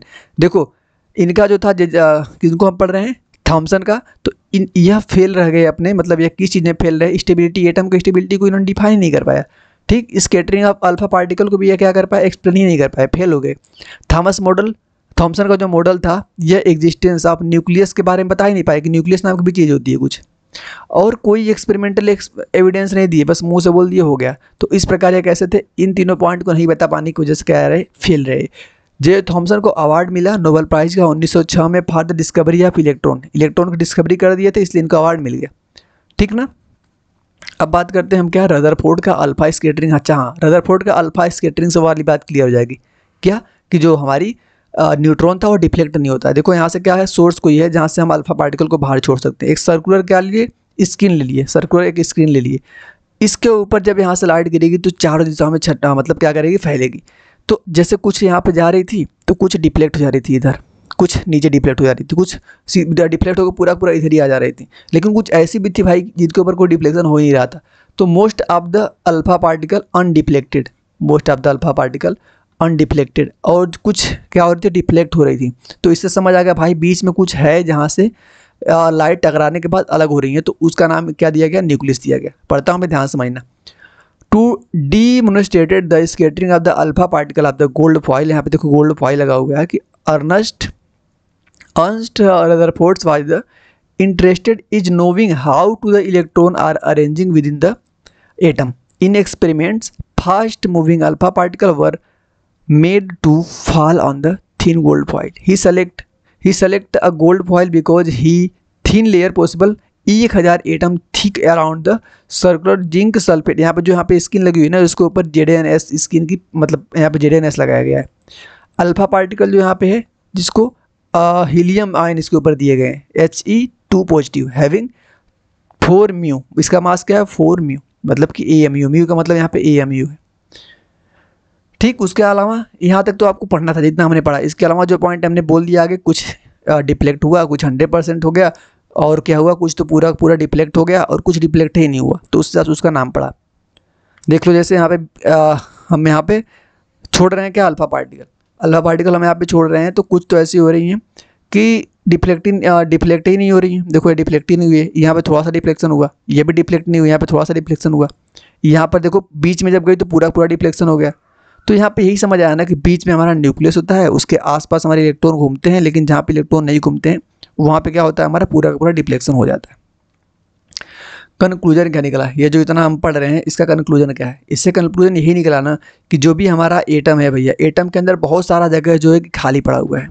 ठीक, because most of the alpha particle undeflected, deflect ही नहीं हो रहा है। वेरी फ्यू पार्टिकल, कुछ पार्टिकल डिफ्लेक्ट हो रहे हैं, जो कि किसको बता रहा है कि बीच में एक पॉजिटिव चार्ज लगा हुआ है जो कि क्या कर रहा है, इसको रिपेल कर रहा है। Very small fraction of the alpha particle और deflected by the very large angle, कुछ बहुत ज़्यादा एंगल पे हो जा रही है, वो बता रहा है क्या, positive charge and mass and the gold, वहाँ पे क्या है न्यूक्लियस के, वो बता रहा है वो। अगर हम from the data also calculate the radius of the nucleus, और किसको, रेडियस ऑफ द न्यूक्लियस और रेडियस ऑफ एटम के बारे में बात करें तो उसमें 10⁵ टाइम लेस आता है, मतलब कम आता है। आगे देखते हैं रदरफोर्ड का न्यूक्लियर, क्या बात करेंगे, Rutherford's nuclear model of an atom, nuclear model की बात करेंगे रदरफोर्ड से। On the basis of the above observation, on the basis of above observation and the conclusion, Rutherford proposed the nuclear model of an atom. According to the model, इस model के according atom assumed to be hollow sphere, यहाँ पे atom को एक hollow sphere माना गया है। किसके अकॉर्डिंग, रदरफोर्ड के according. The positive charge and the most of the masses of the atoms was densely concentrated in extremely small region. This very small portion of the atoms was called nucleus, इसको क्या बोलते हैं nucleus, किसके द्वारा, Rutherford के द्वारा। अब देखो रदरफोर्ड का जो न्यूक्लियस मॉडल था, न्यूक्लियर मॉडल था, वह क्या बताता है भैया कि the nucleus is surrounded by the electron, nucleus के आसपास इलेक्ट्रॉन होते हैं जो कि मूव करते हैं अराउंड द न्यूक्लियस, जिसको क्या बोलते हैं, ऑर्बिट बोलते हैं। सर्कुलर पाथ में मूव करते हैं उसको ऑर्बिट बोलते हैं। लाइक द जैसे बताया कि प्लैनेट रिवॉल्व करता है around the sun in solar family. Electron and the nucleus are held together by the electrostatic force, electron को और न्यूक्लियस एक दूसरे से इलेक्ट्रोस्टैटिक फोर्स ऑफ अट्रैक्शन से बंधे होते हैं। जैसे यहाँ पे एग्जांपल देखो, प्लैनेटरी मोशन समझाया गया है इसको। बीच में हमारा यहाँ क्या है, प्रोटॉन और न्यूट्रॉन है, उसके आसपास इलेक्ट्रॉन कुछ इस प्रकार से घूमते हैं। ठीक, तो अब देखो आगे ड्रॉबैक क्या था रदरफोर्ड का भाई, ड्रॉबैक, यह अभी स्टेबिलिटी को एक्सप्लेन नहीं कर पाए। कौन, Rutherford. According to the electromagnetic theory, जिसको किसकी, मैक्सवेल की इलेक्ट्रोमैग्नेटिक थ्योरी जो थी वो क्या बताती है, charged particle with the accelerate, अगर चार्ज पार्टिकल को हम एक्सेलरेट कराते हैं तो क्या करेगी, इलेक्ट्रोमैग्नेटिक वेव को इमिट करेगी, और इलेक्ट्रोमैग्नेटिक वेव को इमिट करते करते लास्ट में ऐसा होगा कि वो इलेक्ट्रॉन पूरी एनर्जी लॉस करके अपनी गिर जाएगा। जैसे मैक्सवेल का लॉ क्या बताता है कि अगर बीच में प्लस है, इधर इलेक्ट्रॉन है, इन्होंने बताया था ना रदरफोर्ड ने, तो मैक्सवेल ने बोला कि भैया ठीक है, मैं मान रहा हूँ कि इस वाले ऑर्बिट में इलेक्ट्रॉन घूम रहा है, लेकिन इलेक्ट्रॉन जब घूम रहा है तो ये इलेक्ट्रोमैग्नेटिक वेव है, और ये इलेक्ट्रोमैग्नेटिक वेव है तो कुछ एनर्जी इमिट करेगा, और जो एनर्जी इमिट कर रहा है तो इसकी एनर्जी धीरे धीरे लॉस हो रही है, तो लास्ट में ऐसे गिरते गिरते गिरते गिरते फिर न्यूक्लियस के अंदर गिर जाना चाहिए, बट ऐसा होता नहीं है। इसको एक्सप्लेन करो तो एक्सप्लेन नहीं कर पाए, तो ये भी क्या था, इनका ड्रॉबैक था। दूसरा ड्रॉबैक की बात करते हैं, if the electron loss energy constitutory observe, वही है वही वाली बात, ठीक है ना। Third point, Rutherford model fail to say the nothing distributions of the electron around the nucleus and energy of these electron, उसके आसपास जो इलेक्ट्रॉन का डिस्ट्रीब्यूशन होता है और उसकी एनर्जी का जो डिस्ट्रीब्यूशन होता है उसको भी एक्सप्लेन नहीं कर पाए। ठीक, line spectra of the atom को भी नहीं कर पाए। अगला बात करेंगे हम एटॉमिक नंबर की। एटॉमिक नंबर क्या होती है, simple number of proton, number of proton निकाल लो, नंबर ऑफ प्रोटॉन जो होता है किसके बराबर होता है, एटॉमिक नंबर के बराबर होता है। ठीक, कि the number of proton nucleus of the atom, यहाँ पे यह होगी। अब यह जो साइंटिस्ट थे जिनका नाम मोजले था, इन्होंने इसको प्रूव किया था, the number of the positive charge of are proton. Clear यहाँ तक? जैसे हम कभी किसी एलिमेंट को ऐसे लिखते हैं एक्स जेड ए, नीचे यहाँ पे क्या होता है हमारा एटॉमिक नंबर, यहाँ पे क्या होता है हमारा एटॉमिक नंबर, यहाँ पे क्या होता है हमारा मास नंबर, ये हमारा एलिमेंट है। ठीक, एलिमेंट का सिंबल। जैसे देखो फर्स्ट 20 एलिमेंट हमारे हैं, hydrogen, helium, lithium, beryllium, boron, carbon, nitrogen, oxygen. तो अब यहाँ पे एक है ना, दो है ना, तो इसका मतलब इसमें दो प्रोटॉन है, 3 प्रोटॉन है, 4 प्रोटॉन है। और अगर कोई पार्टिकल या कोई एलिमेंट अगर भैया न्यूट्रल है, ये न्यूट्रल सारे दिख रहे हैं ना, कोई किसी को चार्ज लेवल नहीं दिख रहा है ना, किसी के ऊपर चार्ज नहीं है, सारे कैसे न्यूट्रल है। तो न्यूट्रल केस में नंबर ऑफ प्रोटॉन जो होते हैं, number of proton equal to होते हैं किसके, नंबर ऑफ इलेक्ट्रॉन के, नंबर ऑफ इलेक्ट्रॉन के। तो इस केस में देखो इतने इलेक्ट्रॉन है, एक इलेक्ट्रॉन है जिसमें एक प्रोटॉन भी है, यहाँ पे 2 इलेक्ट्रॉन 2 प्रोटॉन भी है। तो 2 प्रोटॉन 2 इलेक्ट्रॉन है, मतलब किसका एटॉमिक नंबर क्या हो गया आपका, 2 हो गया। क्लियर? आगे देखो यहाँ पे मास नंबर की बात करते हैं। अब मास नंबर क्या होता है, mass number is an integer whole number equal to the sum of the total number of proton. जितने नंबर ऑफ प्रोटॉन होते हैं एंड द न्यूट्रॉन, प्रोटॉन को और न्यूट्रॉन को और जोड़ दोगे तो वो आता है आपका मास नंबर। तो यहाँ से क्या क्लियर हुआ कि भैया पूरा का पूरा मास जो होता है इलेक्ट्रॉन का, वो न्यूक्लियस के अंदर पाया जाता है। In other words, in sum of the numbers of the nucleons, nucleons को नंबर को बोल दो। अब न्यूक्लियंस क्या होते हैं, प्रोटॉन प्लस न्यूट्रॉन को न्यूक्लियंस बोलते हैं। ठीक है ना? देखो सेम बात वहीं पे लिखा गया, जेड क्या हो गया आपका एटॉमिक नंबर, एक्स हो गया एटॉमिक सिंबल, हमारा ये ऊपर क्या हो गया, ए हो गया आपका मास नंबर। क्लियर? अब देखो प्रोटॉन न्यूट्रॉन इलेक्ट्रॉन को रिलेट करते हैं कैसे, नंबर ऑफ प्रोटॉन जो होगा नंबर ऑफ इलेक्ट्रॉन के बराबर होगा। कब? जब आपका न्यूट्रल एटम है। नंबर ऑफ प्रोटॉन जो होगा उसी को बोलते हैं एटॉमिक नंबर बोलते हैं। नंबर ऑफ प्रोटॉन जो हो गया और नंबर ऑफ न्यूट्रॉन को अगर मिलाएंगे तो उसको मास नंबर बोलते हैं। नंबर ऑफ न्यूट्रॉन निकालना है अगर हमको तो mass number minus atomic number कर दो। ठीक है ना? कोई दिक्कत यहाँ तक? नहीं, कोई दिक्कत नहीं। अब देखो, अब बात करते हैं, इतना बड़ा यहाँ से कुछ लिखा हुआ है, एक्सपेरिमेंटल एविडेंस है, पूरा मैं पढ़ूंगा, नोट्स मिलेगा आपको, तो वहाँ से आप समझ जाना। क्योंकि जो थ्योरेटिकल पार्ट बड़ा सा दिखेगा तो वहाँ पे आप इतना समझ जाना कि जो ग्रीन वाला पार्ट है ना, बस काम का वही है। 1931 में रेडियो केमिस्ट एक साइंटिस्ट जिनका नाम क्या था, सोडी, इन्होंने एक एक्सपेरिमेंट किया जिसका प्रोडक्ट क्या था, radioactive decay, and discovered there the appearance of the appear to more than 1 elements each composition on the periodic table. The term isotope, यहाँ पे एक टर्म आ गया ना, इसको किसने किया था, टोड नाइमर। ये देखो नाम एनसीईआरटी में नहीं है, थोड़ा सा एनसीईआरटी बाहर जा रहा है। एक्सपेरिमेंटल एविडेंस की बात करें तो जे थॉमसन ने कंडक्ट किया था एक एक्सपेरिमेंट, ठीक है ना, विच ही क्या बोल रहे हैं, channels a stream of neon ion through the magnetic and electric field, striking the photographic plates at the other end। उन्होंने ऑब्जर्व किया था 2 glowing patches on the plates which suggest 2 different deflection of the trajectory. अब छोड़ी सब नहीं समझ आ रहा, अगर नहीं आ रहा हो तो फिर ध्यान ही भाई मत देना, क्योंकि 1 शॉट में पढ़ा रहा हूँ तो फिर इतना समझ लेना कि देखो 1 शॉट में पढ़ा रहा हूँ और जितना डिटेल नोट्स में पढ़ाया जाता है ना, मैं उससे ज़्यादा भी आपको देने का प्रयास कर रहा हूँ। डिटेल कसम से बोल रहे हैं, डिटेल नोट्स ज़्यादा देने का प्रयास कर रहे हैं, क्योंकि कोई यह बाद में यह ना कह पाए कि भैया कंटेंट आपने छोड़ा है। अलग बात है कि मैं सब एक्सप्लेन नहीं करूँगा, क्योंकि जो काम की नहीं उसको एक्सप्लेन करके तुम क्या करोगे। ठीक, जो जेई तक का है उतना तक मैं बता दे रहा हूँ। अब देखो यह सब चीज़ें कभी भी नहीं आपसे पूछी जाएगी, लेकिन हाँ ठीक है लिख देंगे, क्या पता गलती से पढ़ोगे तो कभी सामने दिख जाए, अगर पूछ दे तो कर लोगे, कम से कम सामने आग से दिखा तो रहेगा ना क्या क्या है। लेकिन जो इंपॉर्टेंट वाला होगा मैं उसको तो समझाऊंगा। अब देखो एक टर्म आ गया आइसोटोप। आइसोटोप क्या होता है, isotopes are the atoms of same elements have same atomic number but they are different. इसमें क्या होता है ना, एटॉमिक नंबर सेम होता है आइसोटोप में, और डिफरेंस क्या होता है, मास नंबर। कैसे याद करो तरीका बता रहा हूँ। जैसे देखो x, इसको हम एलिमेंट का सिंगल है, नीचे यहाँ पे क्या लिखते हो z, ऊपर क्या लिखते हो a। ये z क्या होता है आपका प्रोटॉन है ना, एटॉमिक नंबर होता है। क्या होता है, एटॉमिक नंबर। ऊपर क्या होता है आपका मास नंबर। तो आइसोटोप एक लिखा है ना टोप, और एक होता है आइसोबार। एक क्या होता है, आइसोबार। तो अब जैसे बताओ हमें x ऊपर बार लगाना है, कहाँ लगाते हैं, ऊपर लगाते हैं ना, x ऊपर बार लगाते हैं ऊपर। तो जब कभी आइसोबार आ जाए ना, अब ऐसा मत समझ भाई भैया टोप का मतलब भी तो ऊपर होता है, नहीं बार वाला समझ तुमको। एक्स ऊपर बार लगाना, हम कहाँ लगाते हैं, ऊपर लगाते हैं, और ऊपर होता क्या है, मास नंबर। तो आइसोबार के केस में हमारा मास नंबर सेम होगा और एटॉमिक नंबर डिफरेंट होगा। समझा क्या, आइसोबार टॉप में उसका उल्टा कर देना, बार मतलब ऊपर जो होगा ना वो सेम होगा। आइसोबार में एटॉमिक मास सेम होता है, एटॉमिक नंबर डिफरेंस होता है। आइसोटोप में एटॉमिक नंबर सेम होता है मतलब नीचे वाला, और एटॉमिक मास डिफरेंस होता है। इस तरीके से आप अभी इसको कभी नहीं बोलोगे। ठीक, देखो आइसोबार मैंने समझा दिया, जो तरीका था वही है। लिख रहा है atom difference elements same mass number but है डिफरेंट एटॉमिक नंबर। अब बात करते हैं developments leading to the Bohr model of the atom. यह क्लियर हुआ, the Bohr model of the atom. अब देखो पढ़ते हैं कि two developments played a major role in the formulation of the Bohr models of atom. These were the dual character of the electromagnetic radiation, so which means that radiations possess both have like and particle like property. Experimental result regarding the atom spectra. अब बात करेंगे हम यहाँ पे electromagnetic radiation start हो जाएगा आपसे यहाँ से। अब यहाँ से थोड़ा सा नया नया पार्ट स्टार्ट होगा, इलेक्ट्रोमैग्नेटिक रेडिएशन, जिसको हम इंट्रोडक्शन सबसे पहले देखेंगे। इसका इंट्रोडक्शन, जेम्स मैक्सवेल एक साइंटिस्ट थे। 1870 ईस्वी में इन्होंने क्या किया था, एक एक्सप्लेनेशन दिया था किसके बारे में, interaction between the charged body and the behaviour of the electrical and the magnetic field के बारे में। किसने दिया था, मैक्सवेल ने।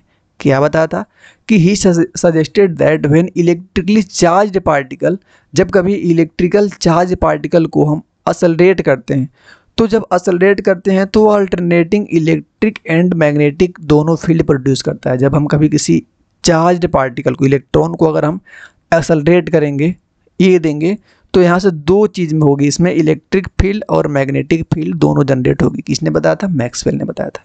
क्लियर।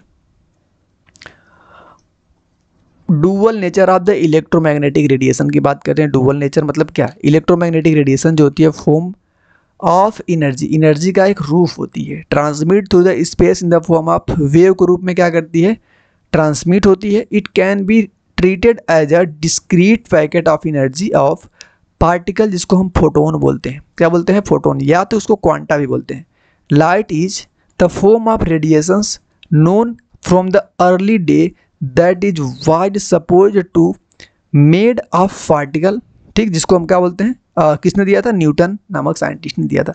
मैक्सवेल को देखो, और इन्होंने क्या बोला था, Maxwell was again first to reveal that light wave are associated with the oscillating electric and the magnetic character.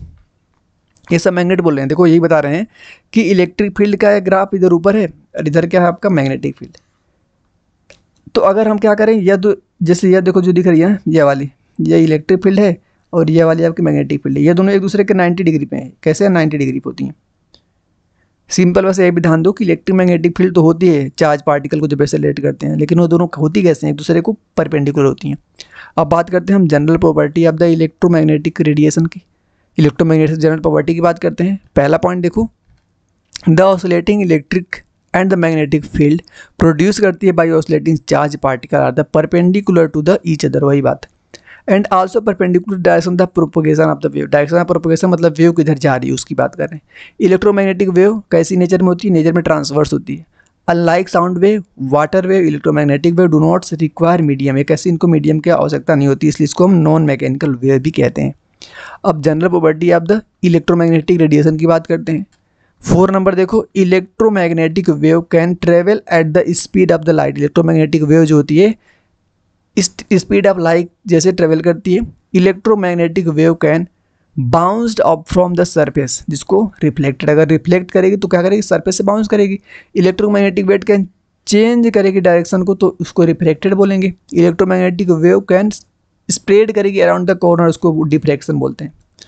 Electromagnetic spectrum की बात करें, यहाँ पे देखो एक तरीका होता है, कुछ हमारी वेव होती हैं। अब इसको देखो एनसीईआरटी के फिगर सीधे याद करना है। Electromagnetic spectrum consist of different electromagnetic radiations which arrange in the increasing order of their wavelength. इधर हम जा रहे हैं तो वेवलेंथ बढ़ रही है, कैसे, gamma ray, X ray, ultraviolet, यहाँ पे विजिबल दिख रहा है आपको, इंफ्रारेड, माइक्रोवेव, ठीक, रेडियो वेव। तो यह जो जैसे जैसे हम इधर जा रहे हैं तरीका मैं इसका बता दूंगा। क्या, सीधे यहाँ पे देखो तरीका बता रहा हूँ मैं, क्या, क्लासिकल गाड़ी बता रहा हूँ, देखना ध्यान से, क्लासिकल लिखना, मैं बोल रहा हूँ क्लासिकल गाड़ी XUV इन माई रेंज, ये आपका ट्रिक हो गया। क्लासिकल से आपका हो गया कॉस्मिक रे, लिख लेना। गाड़ी से हो गया आपका गामा रे, एक्स से हो गया एक्स रे, यू से हो गया अल्ट्रावायलेट, वी से हो गया विजिबल रे, इन में आई से हो गया इंफ्रारेड, माई में एम से हो गया माइक्रोवेव, रेंज में आर से हो गया रेडियो वेव। जैसे जैसे हम इधर जा रहे हैं, याद कर लेना, लेमडा हमारा इंक्रीज करेगा। और लेमडा जो होता है फ्रीक्वेंसी की इन्वर्सली प्रोपोर्शनल होता है, फ्रीक्वेंसी क्या करेगी, डिक्रीज करेगी। और फ्रीक्वेंसी की एनर्जी डायरेक्टली प्रोपोर्शनल होती है, एनर्जी क्या करेगी, डिक्रीज करेगी। सिंपल मैंने बता दिया भाई, अब यहाँ से आप इतना देख लेना, ठीक है ना। क्या क्या मैंने बोला, एक बार फिर बोल देता हूँ नाम, क्लासिकल गाड़ी x you be in my range. जैसे जैसे हम क्लासिकल गाड़ी से रेंज तक जाते हैं, हमारी वेवलेंथ बढ़ती है। वेवलेंथ क्या होती है भाई, जैसे हमने यहाँ पे ऐसी कोई वेव बना दी, वेव हमारी स्टार्ट हुई यहाँ से, ऐसे गई, ऐसे आई, यहाँ पे आके ख़त्म हुई, ठीक, यहाँ पे आके। तो यहाँ से एक वेव खत्म होने के बीच की जो डिस्टेंस होती है ना, ये इसको हम बोलते हैं वेवलेंथ। क्या बोलते हैं, वेवलेंथ। तो अगर मैं ऊपर से ले लूँ, ऊपर वाले को क्रेस्ट बोलते हैं, नीचे वाले को थ्रोट बोलते हैं। तो क्रेस्ट से क्रेस्ट के बीच की डिस्टेंस को बोलते हैं वेव, या तो आप थ्रोट से थ्रोट के बीच की डिस्टेंस को, इसको भी आप वेवलेंथ बोल सकते हो, कोई दिक्कत नहीं है। अब इसको हम वेवलेंथ को लेमडा से हम डिनोट करते हैं, वेवलेंथ को लेमडा से डिनोट करते हैं। अगली बात आती है फ्रीक्वेंसी। फ्रीक्वेंसी क्या होती है, wave frequency is the number of the wave pass to the fix point the given time. मतलब कि एक सेकेंड में कितना बार वाइब्रेशन हो रहा है ना, उसी को फ्रीक्वेंसी कहते हैं। वेव का वाइब्रेशन एक सेकेंड के अंदर कितनी बार हो रहा है, वह क्या कहलाती है, फ्रीक्वेंसी। इसकी यूनिट हर्ट्ज जो होती है, ठीक। बात करते हैं एम्पलीट्यूड की। कोई वेव मैक्सिमम कितनी दूर ऊंचाई तक जा सकती है। कोई वेव मैंने ऐसे चलाया तो सबसे मैक्सिमम ऊंचाई यहाँ पर मिली, तो इसका क्या हो गया, एम्पलीट्यूड। इसकी भी यूनिट क्या होगी आपकी, मीटर। अब बात करते हैं हम किसकी, वेव नंबर की। वेव नंबर क्या होती है, वेव नंबर जो होती है उसको हम के से डिनोट करते हैं, जो कि 1/λ, वेवलेंथ की उल्टा होती है आपकी वेव नंबर, ठीक। और आगे पढ़ लेना, सेम वही बात लिखी। ड्रॉबैक देखते हैं किसका, wave nature of the electromagnetic radiation का। सबसे पहले इसका जो ड्रॉबैक है, सबसे पहले ब्लैक बॉडी रेडिएशन, दूसरा फोटो इलेक्ट्रिक इफेक्ट, तीसरा heat capacity of solid as the functions of the temperature, line spectra of the atom. यह क्या हो गया, इसका ड्रॉबैक हो गया। सबसे पहले हम क्या पढ़ेंगे, ब्लैक बॉडी के बारे में। ब्लैक बॉडी क्या होती है, an object that observe all radiations falling on it's at the wavelength is called black body. क्या बोला इन्होंने कि an object that observe all, कोई ऐसा ऑब्जेक्ट है जितना भी आप रेडिएशन दे रहे हो, जितना भी दे रहे हो, सबको क्या कर रहा है, अपने अंदर ऑब्जर्व कर ले रहा है, वो ब्लैक बॉडी कहलाता है।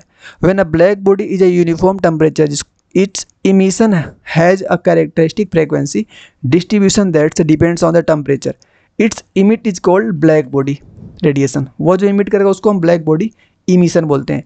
और वाला डिफिनेशन आप एग्जाम में लिखने के लिए याद कर लेना। हमारे सामने एक ऐसा ग्राफ बन रहा है, किसके बीच में ग्राफ है, इंटेंसिटी के बीच में और वेवलेंथ के बीच में। इंटेंसिटी और वेवलेंथ, जैसे जैसे हम इंटेंसिटी बढ़ाते हैं, पहले जैसे जैसे वेवलेंथ बढ़ाते हैं, पहले इंटेंसिटी हमारी देखो बढ़ रही। विजिबल के पास इंटेंसिटी सबसे हाई होती है, ठीक है, विजिबल में इंटेंसिटी सबसे हाई होती है। फिर यहाँ से इंटेंसिटी घटना स्टार्ट करेगी, ठीक। तो ऐसे आप याद कर लेना, ठीक। हाँ, एनसीईआरटी का फिगर ये वाला है। अब बात करते हैं एग्जाम्पल ऑफ ब्लैक बॉडी का। सबसे पहला कार्बन ब्लैक एग्जाम्पल है ब्लैक बॉडी का। Approximately fairly closely to the black body, a good physical approximation to a black body is a cavity. क्या होती है, कैविटी होती है। कौन, ब्लैक बॉडी, जो कि छोटा सा होल होता है, which has no other opening, any ray entering the hole will be reflected by the cavity wall and even. मतलब कि जो इसके अंदर जाता है ना भाई, अंदर ही रह जाता है, बाहर नहीं आता। परफेक्टली कैसे, रेडिएटर होते हैं, जिसको हम रेडिएंट एनर्जी बोलते हैं। अब बात करेंगे हम प्लैंक क्वांटम थ्योरी की, ठीक। प्लैंक क्वांटम थ्योरी की बात करेंगे। यह क्या बताया था कि matter, radiations or absorb energies discrete quantity, जिसको हम क्वांटा बोलते हैं। The energy of an quantum absorb or emit चीज डायरेक्टली प्रोपोर्शनल होती है। जैसे ई डायरेक्टली प्रोपोर्शनल होती है न्यू के, तो ई डायरेक्टली प्रोपोर्शनल होती है किसके, न्यू क्या, फ्रीक्वेंसी। तो जैसे ही हम यहाँ पे साइन हटाएंगे प्रोपोर्शनल का, तो यहाँ पे एक कांस्टेंट आता है जिसका नाम है एच, जिसको प्लैंक कांस्टेंट बोलते हैं। इक्वल टू आ जाता है आपका एच इंटू न्यू क्या है आपका, फ्रीक्वेंसी। ध्यान देना है इसको, ठीक। नीचे वही बात बताएं, एनर्जी को बता दिए, ई एनर्जी हो गई, एच हो गया प्लैंक कांस्टेंट, भी न्यू हो गया आपका एनर्जी। बात करते हैं evidence of the Planck constant of theory पर। A prism can separate the light according to their wavelength if light behave only as a wave when a prism should give a continuous rainbow but in reality to it's not. Emission spectrum of the nitrogen gas. अब बात करेंगे हम photo electric effect. Simple देखो, photo electric effect क्या है, मैं आराम समझाऊंगा, समझ आ जाएगा। देखो 1887 से में एक साइंटिस्ट हुए जिनका नाम था हर्ट्ज, ठीक। अब इन्होंने परफॉर्म किया a very interesting experiment in the which electron were eject when the certain metals, for example potassium, इसमें से कोई हम मेटल ले रहे थे ना, उसके ऊपर हम क्या कर रहे थे, कोई रे लाइट डाल रहे थे, तो वहाँ से क्या हो रहा था, इलेक्ट्रॉन इमिट कर रहा था। तो उसी एक्सपेरिमेंट को बोला गया फोटो इलेक्ट्रिक इफेक्ट। अब यहाँ पे एक टर्म समझो, थ्रेशोल्ड एनर्जी क्या होती है, the minimum amount of energy, सबसे कम एनर्जी देनी पड़ रही है जिसमें इलेक्ट्रॉन निकल जा रहे हैं बाहर, उसी को बोलते हैं थ्रेशोल्ड एनर्जी, ठीक, यह जो होता है फोटो इलेक्ट्रिक वर्क फंक्शन, इसको हम फाई से डिनोट करते हैं, ये फाई बताता है। ठीक, थ्रेशोल्ड एनर्जी को फाई दिखाता है। Although the work function is specially referred to the energy that needs to put and the threshold energy referred to the frequency required the ejected electron. They are not same things calculating with the equation. बात करते हैं threshold frequency की। Threshold पहले क्या energy पड़े, threshold frequency को हम क्या बोलते हैं, मिनिमम फ्रीक्वेंसी जो होती है of the incident light which can be cause emission photo electric. सबसे कम फ्रीक्वेंसी जितना चाहिए हमको ताकि फोटो इलेक्ट्रिक इफेक्ट हो सके, तो उसको क्या बोलते हैं हम, थ्रेशोल्ड फ्रीक्वेंसी बोलते हैं। फोटो इलेक्ट्रिक इफेक्ट एक्सप्लेनेशन किसने किया था, व्हेन अ फोटोन, फोटोन क्या, light of sufficient energy strike an electron in the atom of a metal. कोई मान लो यहाँ पे मेटल बना हुआ है, उस मेटल को ऊपर कोई हमारी यहाँ पे लाइट गिरी, the it transfer of energy it the in क्या लिखा है, instantaneously to the electron during the collision and the electron is without the any lag of time. जैसे यहाँ पे निकला बिना इलेक्ट्रॉन का लैगिंग ऑफ टाइम के, यहाँ पे क्या कर दिया, इलेक्ट्रॉन बाहर निकल गया। इसी को बोलते हैं photo electric effect. Greater the energy possessed by photon the greater will be transfer of energy to be electrons and the greater the kinetic energy of the ejected electron. कोई दिक्कत है यहाँ तक? In other words kinetic energy of the ejaculated electron is the proportional of the frequency of the electromagnetic radiation. अब देखो बात करते हैं kinetic energy of the ejected electron. क्या होता है यह फार्मूला, सीधे ध्यान दो। एच क्या है, प्लैंक कांस्टेंट, न्यू क्या है, फ्रीक्वेंसी, एच क्या है, प्लैंक कांस्टेंट, न्यू नॉट यहाँ पे क्या है, threshold energy. 1/2 ME mass of electron, velocity है। ठीक, एटॉमिक स्पेक्ट्रम की बात करते हैं। मीनिंग क्या होती है इसकी, the spectrum is the range difference colour which is produce when the passes through the glass prism through out the drop of the rainbow. So यहाँ से क्या करते हैं, जब हम कभी किसी ग्लास में से विजुअल वाइट लाइट को प्रवेश करवाते हैं तो कभी कभी आप देखोगे रेनबो बनती है। ठीक है ना, वही एक स्पेक्ट्रम है। Atomic structure is the study of atom. क्यों बनाते हैं, एटम की स्टडी करने के लिए बनाते हैं। जैसे देखो हमारे सामने ये बन गया, इसका नाम क्या है, एटॉमिक एब्जॉर्प्शन स्पेक्ट्रम। कैसे हम किया, देखो यहाँ से कोई व्हाइट लाइट छोड़ें, प्रिज्म के ऊपर गुजारे तो यहाँ से क्या बन गई, इस स्क्रीन के ऊपर क्या बन गई, हमारी रेनबो बन गई। ठीक, इमिशन स्पेक्ट्रम क्या होता है भैया, इमिशन स्पेक्ट्रम कि the spectrum of the radiation emitted by an substance that have absorb energy is called an emission spectrum. है, एटम जो होता है वो क्या करता है, एक्साइटेड वे में होता है तब यह शो करता है। Formation of emission spectrum, formation कैसे होता है, सेम देखो यहाँ पे फिगर एनसीईआरटी का बना हुआ है, उस फिगर को ही आपको बस देखना है, याद नहीं करना, उस फिगर को बस आपको देखना है, क्योंकि हम छोड़ तो कुछ नहीं रहे हैं। वैसे भी यह बातें कुछ चीज़ एक्सप्लेन नहीं कर रहे हैं, उसका रीज़न है कि हमने सब कुछ तो ले लिया वन शॉट के लिए ताकि आपके सामने से गुजरे, जहाँ पे आपको नीड है मुझे पता है, मैं उसको समझा दूंगा आपको। ठीक, अब देखो यहाँ पे हम बात करते हैं लाइन स्पेक्ट्रम ऑफ हाइड्रोजन। इसमें आपको यह थ्योरी आज नहीं पढ़ना है, बस आपको यह वाला फार्मूला ध्यान देना है। क्या, 1/λ = R। यहाँ पे R की वैल्यू में क्वेश्चन दिए रहेंगे। ठीक, R की वैल्यू क्वेश्चन दिए रहेंगे। 1/n final minus 1/n initial, ये फार्मूला बहुत इंपॉर्टेंट है, ध्यान देना इसको, शॉर्ट नोट्स में इंक्लूड कर लेना इसको। अब आगे रिडबर्ग फार्मूला, यहाँ पे जो R बताया ना मैं, यहाँ पे R ये रिडबर्ग है, इसका जो निकालने होता है हमको, अगर इसको सोल्व करना है तो हम कुछ ऐसे निकालते हैं, यही वैल्यू यहाँ पे R की रख दी है, फिर सोल्व करते हैं तो हमारी वैल्यू ऐसे निकल के आती है। ठीक, थियोरेटिकल पार्ट है। अब देखो हाँ, यहाँ पे एक बात आ गया, क्या, emission spectrum and the spectral line of the hydrogen. यहाँ पे कुछ स्पेक्ट्रल लाइन होती है, इसमें नाम होता है सीरीज में, लाइमन, बामन, पास्चन, ब्रैकेट, फूंड। अगर हमारी पहली लाइन है तो उसका नाम लाइमन, दूसरी लाइन है तो उसका नाम बामन, तीसरी है तो पास्चन, ब्रैकेट एंड फूंड। ठीक, यह जो होती है लाइमन, ध्यान देना, अल्ट्रावायलेट में होती है, बामर जो होती है विजिबल में होती है। इसके बाद पास्चन, ब्रैकेट, फूंड तीनों किस्में होती है हमारी इंफ्रारेड में। बस इतना ध्यान देना है यहाँ पे। जैसे देखो ये हमारी दिख रही है, सबसे पहली लाइन ये होगी हमारी, नाम क्या है, लाइमन। दूसरी लाइन है हमारी, इसका नाम क्या है, बामर। मतलब कि इनफाइनाइट से आगे गिरेंगी यहाँ पे तो इस लाइमन सीरीज में गिर रही है। पहली में गिर रही है मतलब कि लाइमन सीरीज में गिर रही है, दूसरे में गिर रही है कहीं से आगे गिरे, ठीक, कहीं से आगे गिरे वो बामर सीरीज में गिर रही है, तीसरी में आगे गिर रही कहीं से आगे गिरे वो हमारी पास्चन सीरीज होगी, इस तीसरी में चौथे में गिरी कहीं से आगे ब्रैकेट, यहाँ पे फूंड। ठीक है ना। अब बात करेंगे हम बोहर के मॉडल ऑफ एटम का, बोहर के मॉडल की बात करेंगे। The electron in hydrogen atoms revolve around the nucleus only in the certain selected circular paths or fixed radius and the defined energy. These path called, उस path को हम orbit बोलते हैं और उस सेल को हम एनर्जी ऑफ सेल बोलते हैं और उसको एनर्जी लेवल बोलते हैं। The energy of electron in the orbit does not change with time. Time के साथ चेंज नहीं होता है। As long electron remain in the particular orbit, it does not lose the gain energy. Therefore have, जिसको हम क्या बोलते हैं, स्टेशनरी स्टेट बोलते हैं।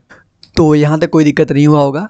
अगला पॉइंट है, only those orbits are permitted in which the angular momentum. अब देखो यहाँ पे एक नया वर्ड आ गया जिसका नाम है angular momentum. Angular momentum physics का पार्ट है। एल इक्वल टू होता है आपका M V R. Angular momentum L से दिखाते हैं, फार्मूला होता है एम वी आर।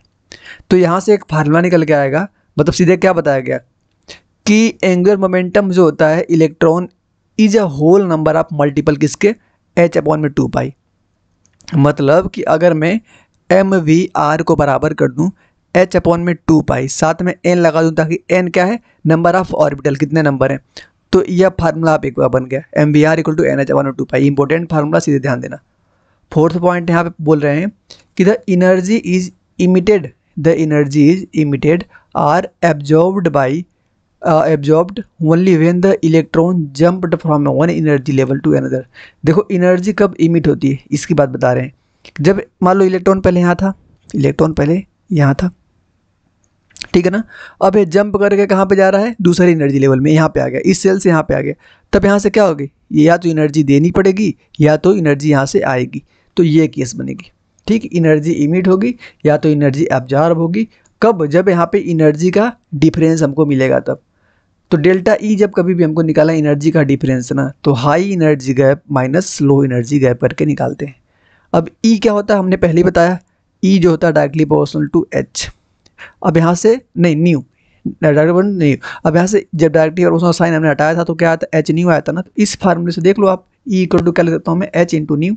अब इसको यहाँ से करके एक फ्रीक्वेंसी का एक और फार्मूला निकल गया, nu equal to E two minus E one upon में एच। यहाँ तक कोई दिक्कत नहीं है। एप्लीकेशन की बात करते हैं भैया, ठीक है ना। पहला एप्लीकेशन देखो क्या बोलता है कि the radii of the stationary stationary का मतलब समझना कि यह कब है, ग्राउंड स्टेट की बात की जा रही है, ग्राउंड स्टेट की। आर एक्सप्रेशन वहाँ पे आर एन जो होता है हमारा एन स्क्वायर ए नोट, ये फार्मूला है, ध्यान देना इसको, इस फार्मूले को। अब यहाँ पे ए नोट की वैल्यू क्वेश्चन दिए होंगे हमको, क्या 52.9 पिकोमीटर, ठीक। एंड यहाँ पे एन क्या है भैया, एन यहाँ पे है प्रिंसिपल क्वांटम नंबर। अभी आगे क्वांटम नंबर को डिटेल नहीं पढ़ेंगे, उसका टेंशन मत लो। एन क्या है, principal quantum number.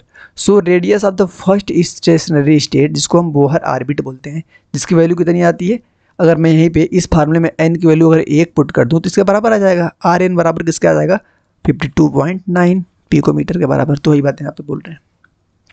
The energy of electron in stationery states में निकालनी है अगर, तो हम ऐसे निकालते हैं।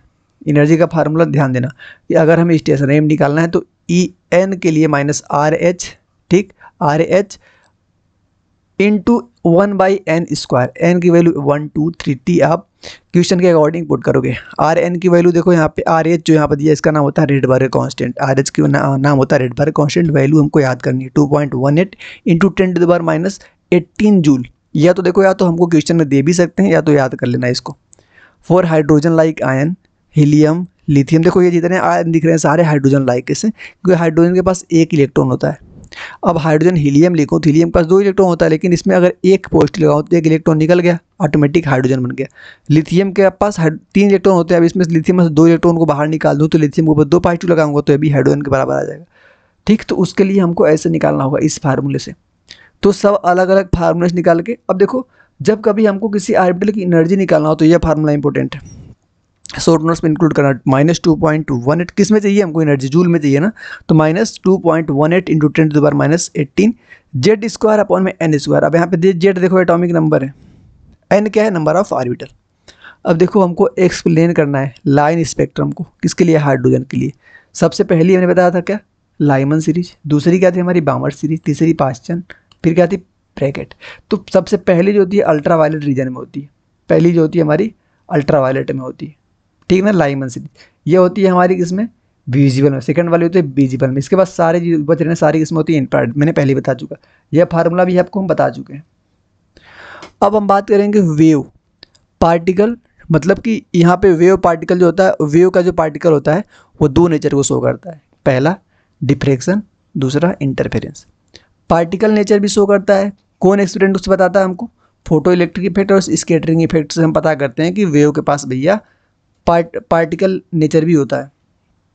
फिर इसी से हमको पता चल गया कि वेव जो होती है 2 नेचर रखती है, कौन कौन सी, the light has dual natures, एक तो क्या वेव और एक क्या पार्टिकल। जो लाइट होती है, लाइट दो नेचर रखती है, वेव और पार्टिकल।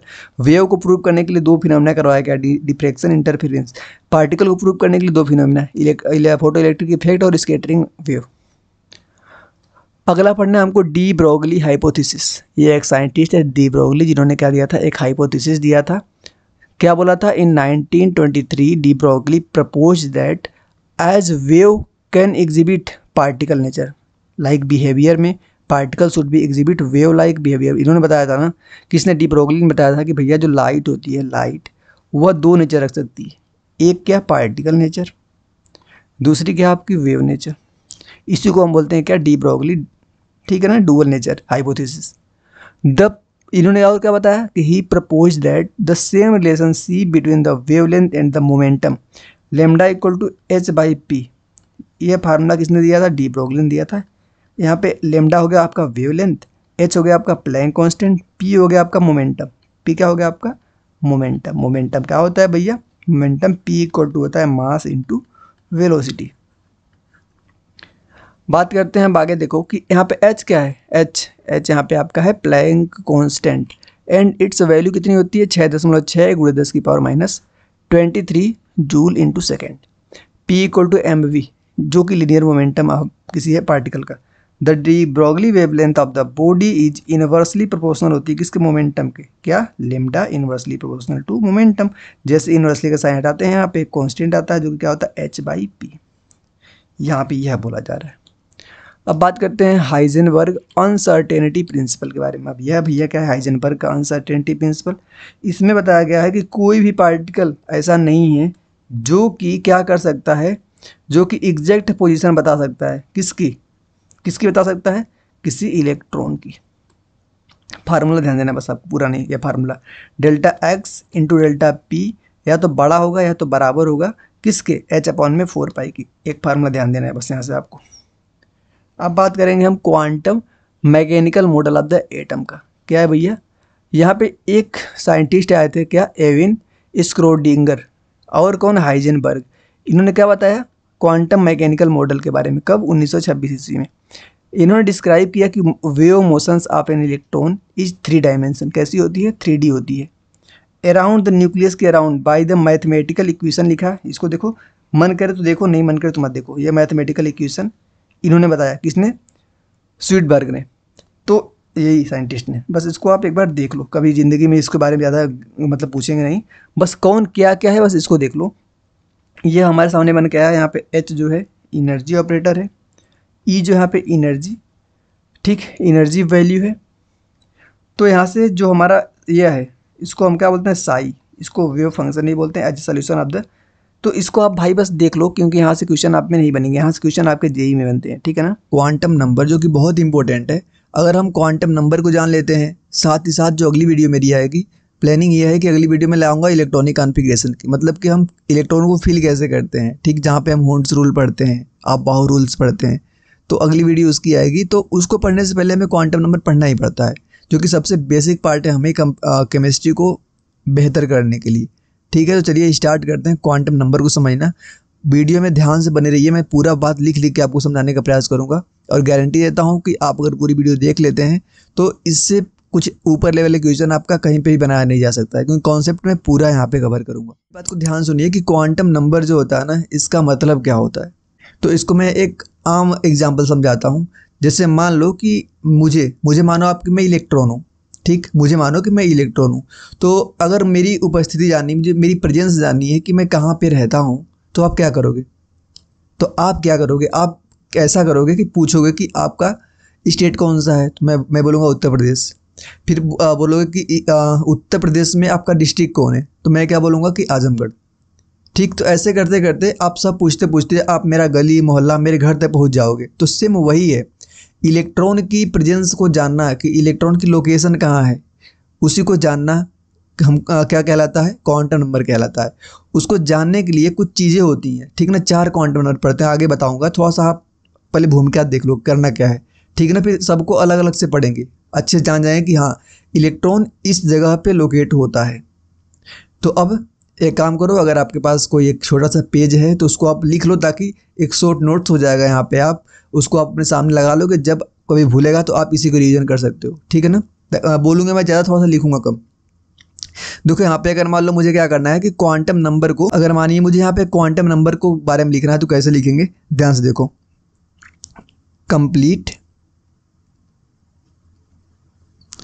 कंप्लीट इंफॉर्मेशन, किसकी इंफॉर्मेशन, कंप्लीट इंफॉर्मेशन अबाउट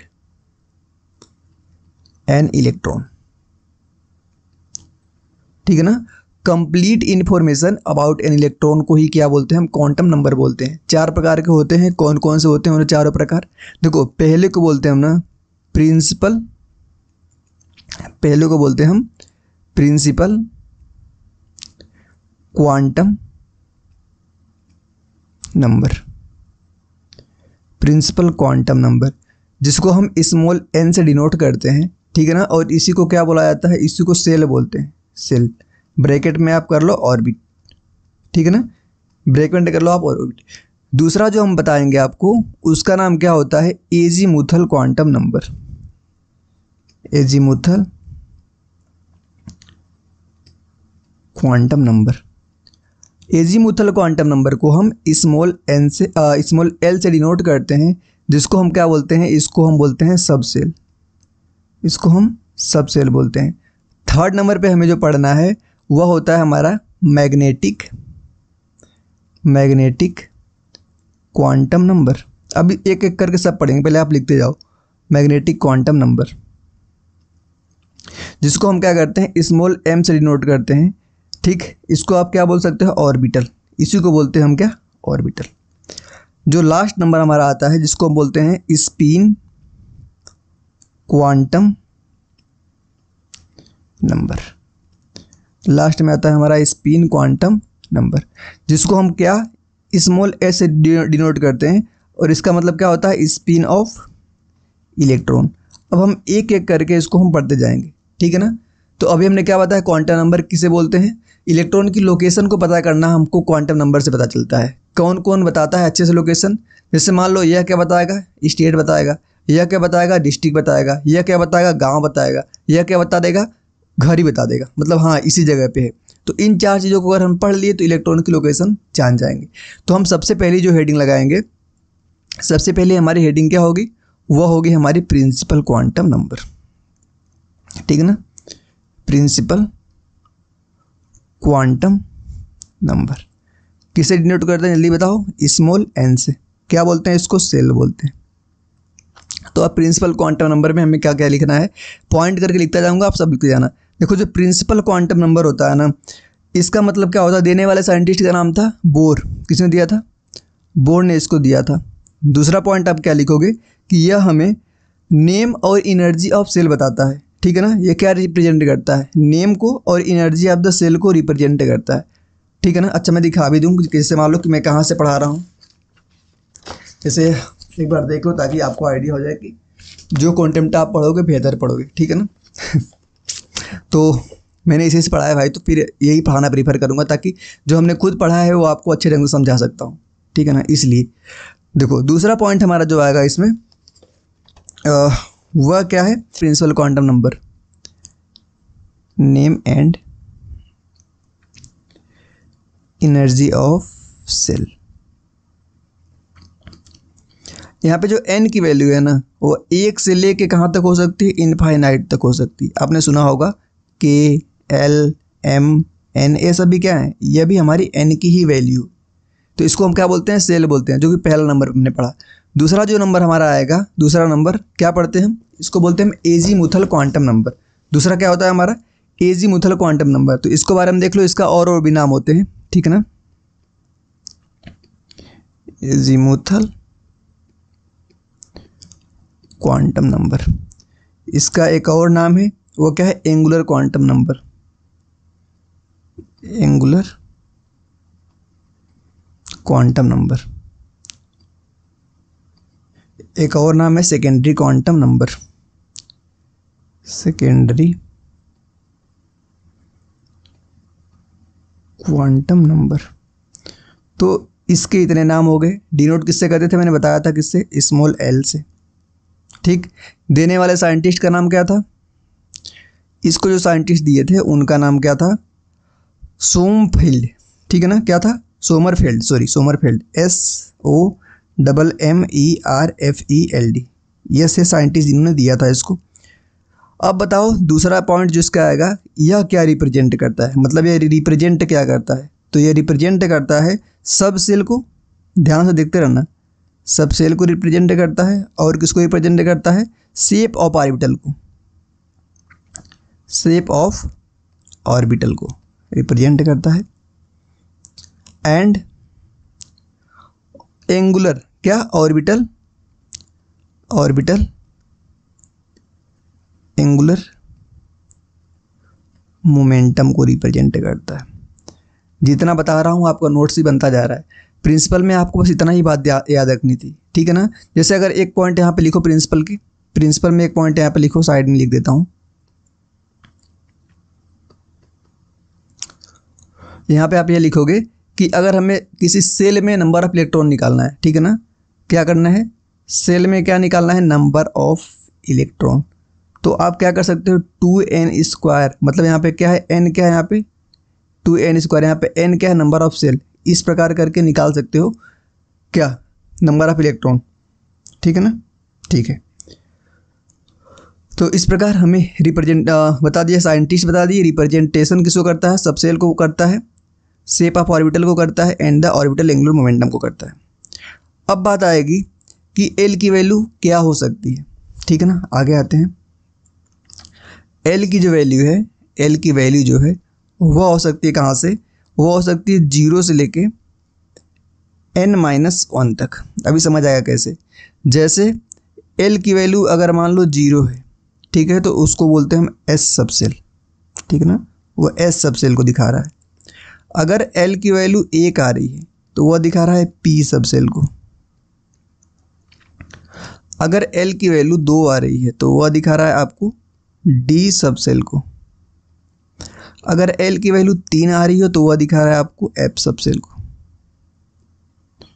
ठीक। अभी यहाँ से क्या आपको एक बात और समझ आएगी, जैसे मान लो कहीं आप बोल दिया कि एन की वैल्यू 1 है तो एल की वैल्यू कितनी है, 0 है, तो किसकी बात कर रहे हैं, तो आपको समझना पड़ेगा।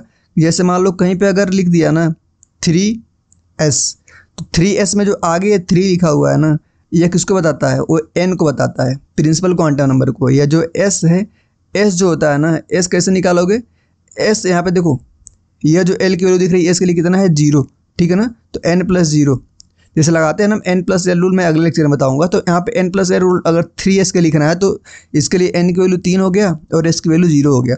तो आपको याद रखना है कि 0 अगर है l की वैल्यू तो s सबसेल की बात हो रही है, l की वैल्यू अगर 1 है तो p सबसेल की बात हो रही है, l की वैल्यू अगर 2 है तो d की बात हो रही है, 3 है तो f की बात हो रही है। इसको आपको सीधे याद रखना है। अगर कभी आपको बोले कि n की वैल्यू 2 है और l की वैल्यू क्या है, l की वैल्यू 0 भी हो सकती है और 1 भी हो सकती है, तो किसकी बात कर रहे हैं, तो आप बोलोगे 2, अगर l की वैल्यू अगर 0 है तो 2s की बात कर रहे हैं, कॉमा n की वैल्यू 2 है, अगर उस केस में अगर l की वैल्यू 1 है तो p की बात कर रहे हैं। मतलब यहाँ पे 2 सबसेल हैं, 2s और 2p की बात की जा रही है अगर n की वैल्यू 2 है तो, ठीक। अब देखो अगर मान लो n की वैल्यू अगर मान लो आ रही है 3, n की वैल्यू आ रही है कितना, 3, ठीक। l की वैल्यू उन्होंने क्या दिया है, 0,1,2, तो इसका क्या मतलब है कि यहाँ पे 3 तो हो गई है और s की वैल्यू अगर 0 अगर l की वैल्यू तो वह s बताना चाह रहे हैं, n तो हो गया 3, अगर l की वैल्यू 1 है मतलब p को दिखाना चाह रहे हैं, n आ गया 3, अगर l की वैल्यू 2 है तो वह d को दिखाना चाह रहे हैं। मतलब 3 n की वैल्यू दिए हैं और l की वैल्यू 0, 1, 2, 3 दिए हैं, तो उसमें इतनी 3 सबसेल हैं, 3s, 3p और 3d, ठीक है ना। तो यह भी आपका हो गया। यहाँ पे आप एक फार्मूला नोट करोगे, किसके अंदर ये फार्मूला आप नोट कर रहे हो, एजीमुथल क्वांटम नंबर के अंदर, क्या, ऑर्बिटल एंगुलर मोमेंटम का फार्मूला, ऑर्बिटल एंगुलर मोमेंटम। ये जो फार्मूला होता है रूट में l, ब्रैकेट में l+1 बाहर, ये इतना ब्रैकेट में या बाहर है, h/2π, ठीक है ना। ये किसका फार्मूला निकाले हो, ऑर्बिटल एंगुलर मोमेंटम का। थोड़ा सा काम पड़ेगा इसका, ठीक है ना। तो ये भी हो गया आपका। पहले हम क्या पढ़े थे उस वाले में, इसके पहले हमने क्या पढ़ा था, principal quantum number. Principal quantum number में हम सेल में, किसी पर्टिकुलर सेल में नंबर ऑफ इलेक्ट्रॉन निकाल ले तो फार्मूला क्या था, 2n² बताया था ना। अगर वही बात करें अगर आपका सब सेल में, ठीक है ना, सब सेल के अंदर किसी पर्टिकुलर सेल में, सब सेल में किसी पर्टिकुलर सेल के अंदर अगर हमें नंबर ऑफ इलेक्ट्रॉन चाहिए, नंबर ऑफ इलेक्ट्रॉन, तो उस केस में जो फार्मूला आप लगाओगे वह लगाओगे क्या, 2l+1। यह फार्मूला लगा के सब सेल के अंदर क्या निकाल सकते हो आप, नंबर ऑफ इलेक्ट्रॉन। अब देखो आगे आते हैं, आगे हम क्या पढ़ेंगे,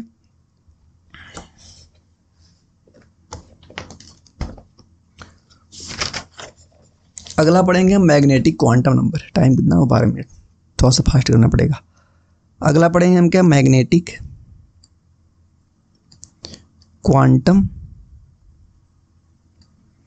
नंबर, जिसको डिनोट करते हैं हम स्मॉल m से। ठीक, अब इसके बारे में जितना बात उसकी लिखते जा रहे हैं, सब बात इसकी भी लिखते चलेंगे। यह जो है इसको देने वाले साइंटिस्ट का नाम था लिंडे। कौन थे, लिंडे। यह कौन है, साइंटिस्ट। यह रिप्रेजेंट क्या करता है, यह रिप्रेजेंट करता है ओरिएंटेशन ऑफ इलेक्ट्रॉन क्लाउड को, ओरिएंटेशन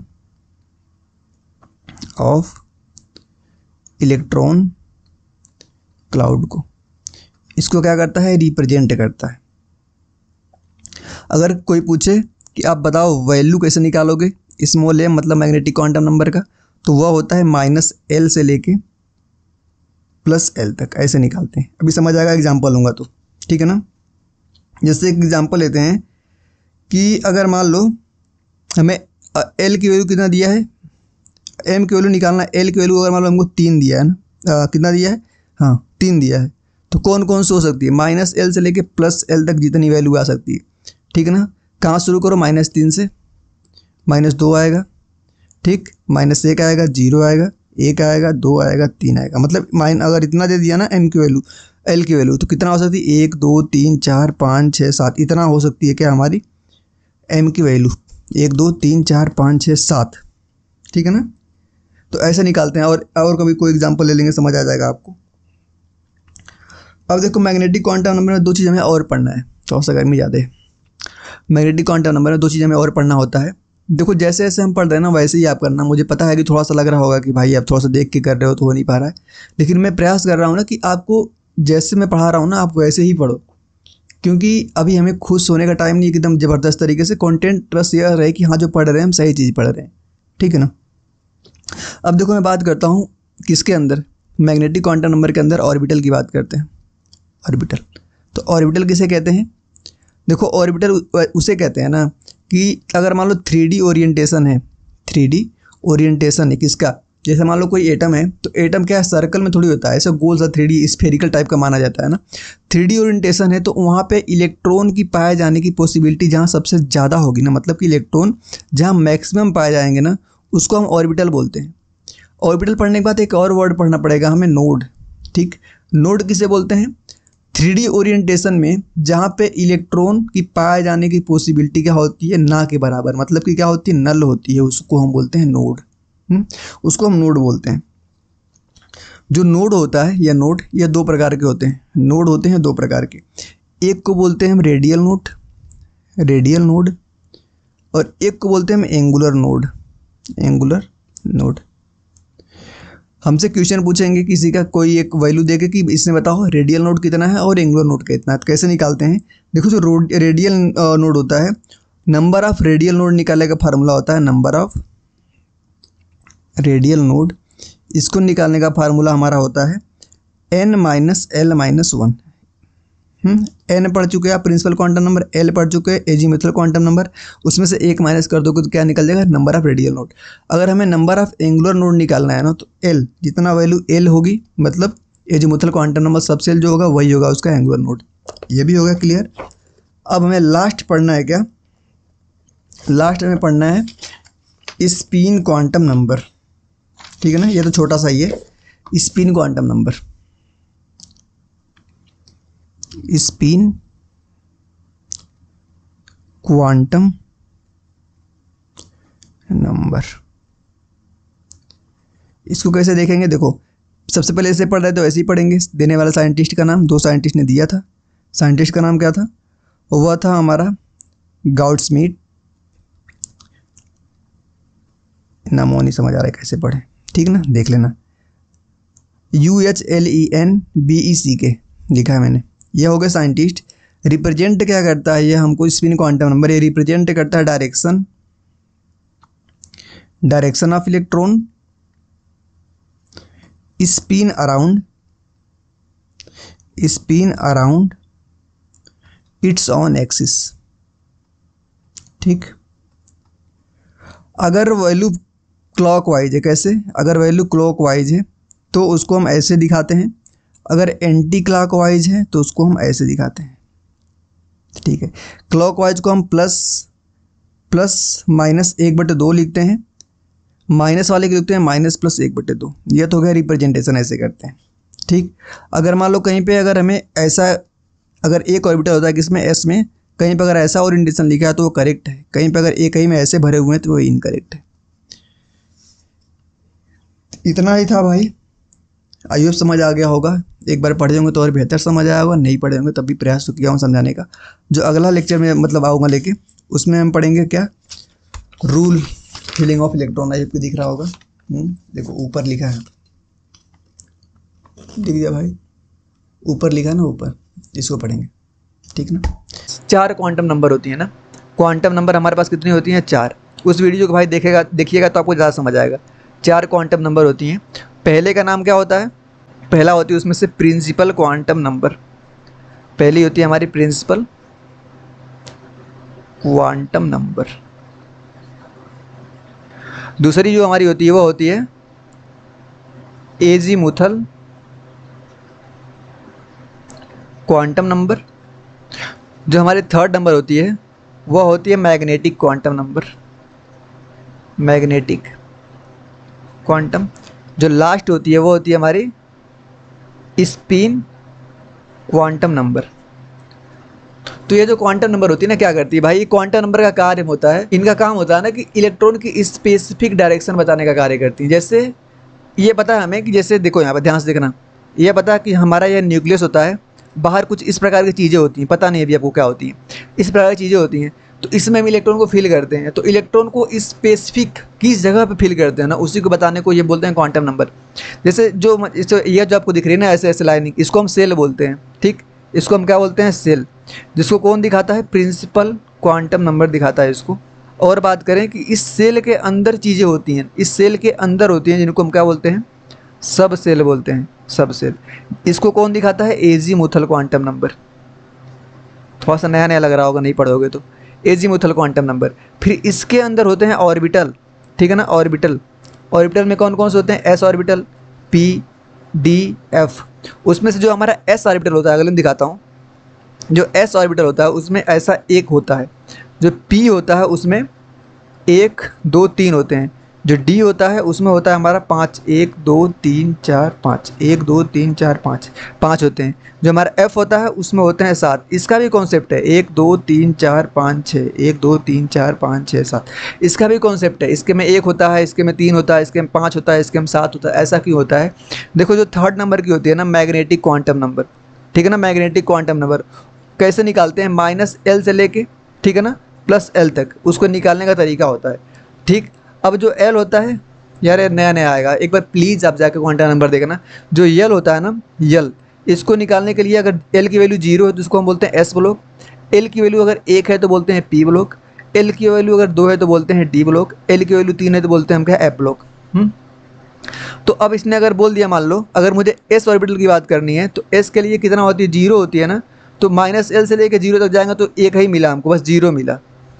P की बात करें, P कितना होता है, -1। अब हम -1 भरने के लिए -L से लेके +L तक जाएंगे, तो -L में -1 हो गया, उसके बाद 0 आता है, फिर क्या आता है +1, कितना बचा, 1 2 3। तो 2 हो तो उसके लिए 3 क्वांटम नंबर मिल रही हैं। अब देखो D के लिए बात करूँ, D के लिए तो D -2 होता है ना, तो -2 से जाएंगे, फिर -1 पे जाएंगे, फिर 0 पे जाएंगे, फिर जाएंगे +1 पे, फिर जाएंगे +2 पे। इसका गिनो 1 2 3 4 5, इसमें 5 आ रही है ना, +M की वैल्यू, मतलब इसके पास D के पास 5 ऑर्बिटल होते हैं। सेम अगर आप F का निकालोगे, F का कितना होता है, -3 -2 -1 0 +1 +2 +3, इसका आ जाएगा आपका 7, गिन लेना, इसलिए इसका होता है F की वैल्यू 7। तो इस प्रकार से हम निकालते हैं, ठीक। ये चीज़ें आपको क्वांटम नंबर की चल रही है अभी मैंने इलेक्ट्रॉनिक कन्फिगरेशन शुरू ही नहीं किया, ये समझा रहा हूँ कि ये चीज़ें आने वाली हैं तो आपको आइडिया हो कि ये चीज़ें होती क्या हैं। ठीक, अब देखो आते हैं अपने चैप्टर पे। सबसे पहले हमें इलेक्ट्रॉनिक कन्फिगरेशन पढ़ने में लिए पढ़ना पड़ता है rule of feeling of electron. ठीक है ना, कुछ रूल होते हैं जिसमें से पहला रूल का नाम क्या होता है हमारा आप-बाऊ प्रिंसिपल। ठीक, पहला का नाम क्या होता है आप-बाऊ प्रिंसिपल। जो दूसरा रूल पढ़ना है हमको आप-बाऊ प्रिंसिपल, जहाँ पे फेल होता है उसके बाद पढ़ते हैं हम N+L रूल। थर्ड नंबर पे हमें क्या पढ़ना है, थर्ड नंबर पे पढ़ना है हमको क्या हुंड का लॉ। ठीक है ना, हुंड्स लॉ पढ़ना है। 4 पढ़ना है हमको पाउली क्लूजन प्रिंसिपल। भाई मैं समझा दूंगा पूरा, ऐसी गारंटी लेता हूँ। तो देखो आप-बाऊ प्रिंसिपल जो होता है ना हमारा, सबसे पहले इसको पढ़ते हैं आप-बाऊ प्रिंसिपल क्या होता है। तो जो आप-बाऊ हमारा प्रिंसिपल होता है, पहले इसको ध्यान से सुनो। पहले जैसे मान लो कि यह न्यूक्लियस है, ध्यान से समझना। न्यूक्लियस के बाहर ये मैंने क्या बना दिया, सेल बना दिया। न्यूक्लियस के बाहर सबसे बाहर जो सेल होती है उसको हम बोलते हैं एन सेल।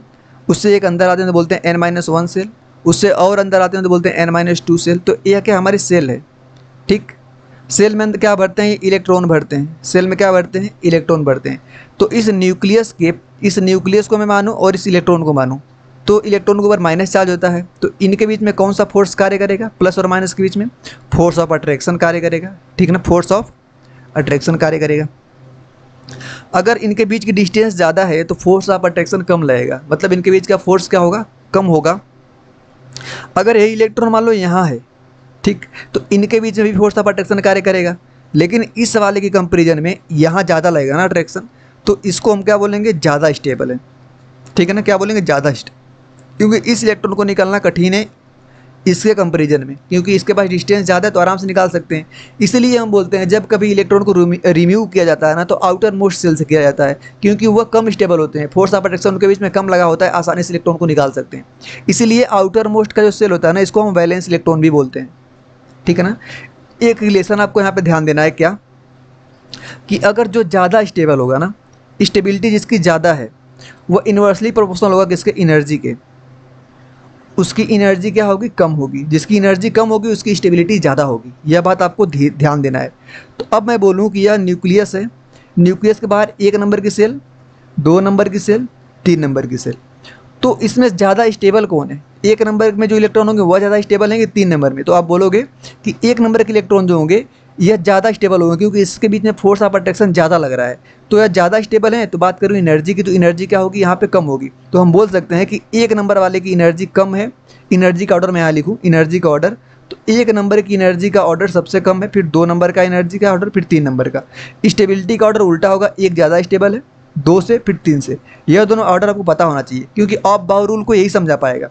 आप-बाऊ रूल पता क्या बोलता है, आप-बाऊ रूल जो बोलता है, पहले मैं इंग्लिश में डिफिनेशन लिखवा देता हूँ ताकि आपको फिर समझा ही दिया। आप-बाऊ रूल पता क्या बोलता है कि the subshell with minimum energy filled first, जिसके पास कम एनर्जी होती है, मतलब कि जो ज़्यादा स्टेबल होता है उसको पहले फील करते हैं। क्या बोला हमने, आप-बाऊ रूल में लिखते हैं, आप-बाऊ में, कि मिनिमम एनर्जी जिसकी होगी, मिनिमम एनर्जी, या मैं बोलूँ और मैक्सिमम स्टेबिलिटी, सेम बात है भाई, रिलेशन उल्टा होता है, मैक्सिमम स्टेबिलिटी।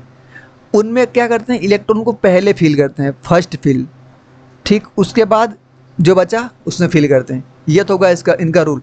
जैसे मैं बताऊं 1s और 2s में, 1s और 2s में, तो 1s जो होगा, 1s जो होगा, देखो जैसे मान लिया न्यूक्लियस हो गया, यह हम एक नंबर सेल, या 2 नंबर सेल, या 3 नंबर सेल।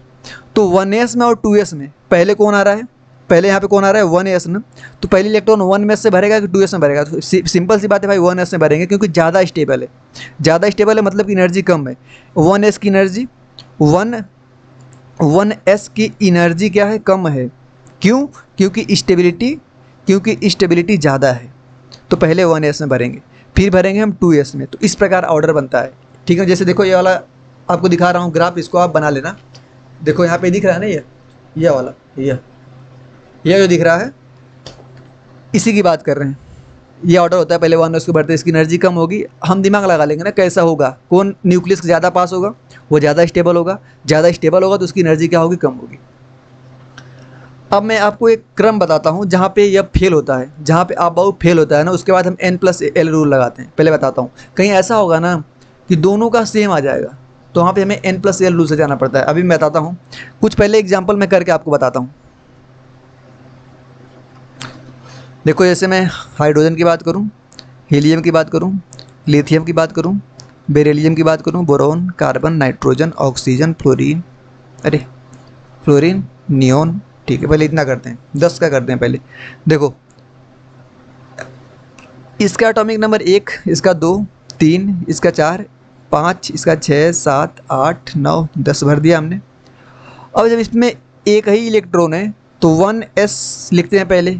s देखो s जो होता है ना, उसके पास ऑर्बिटल एक होते हैं, एक ऑर्बिटल में मैक्सिमम 2 इलेक्ट्रॉन भर सकते हैं, मैक्सिमम 2 इलेक्ट्रॉन भर सकते हैं।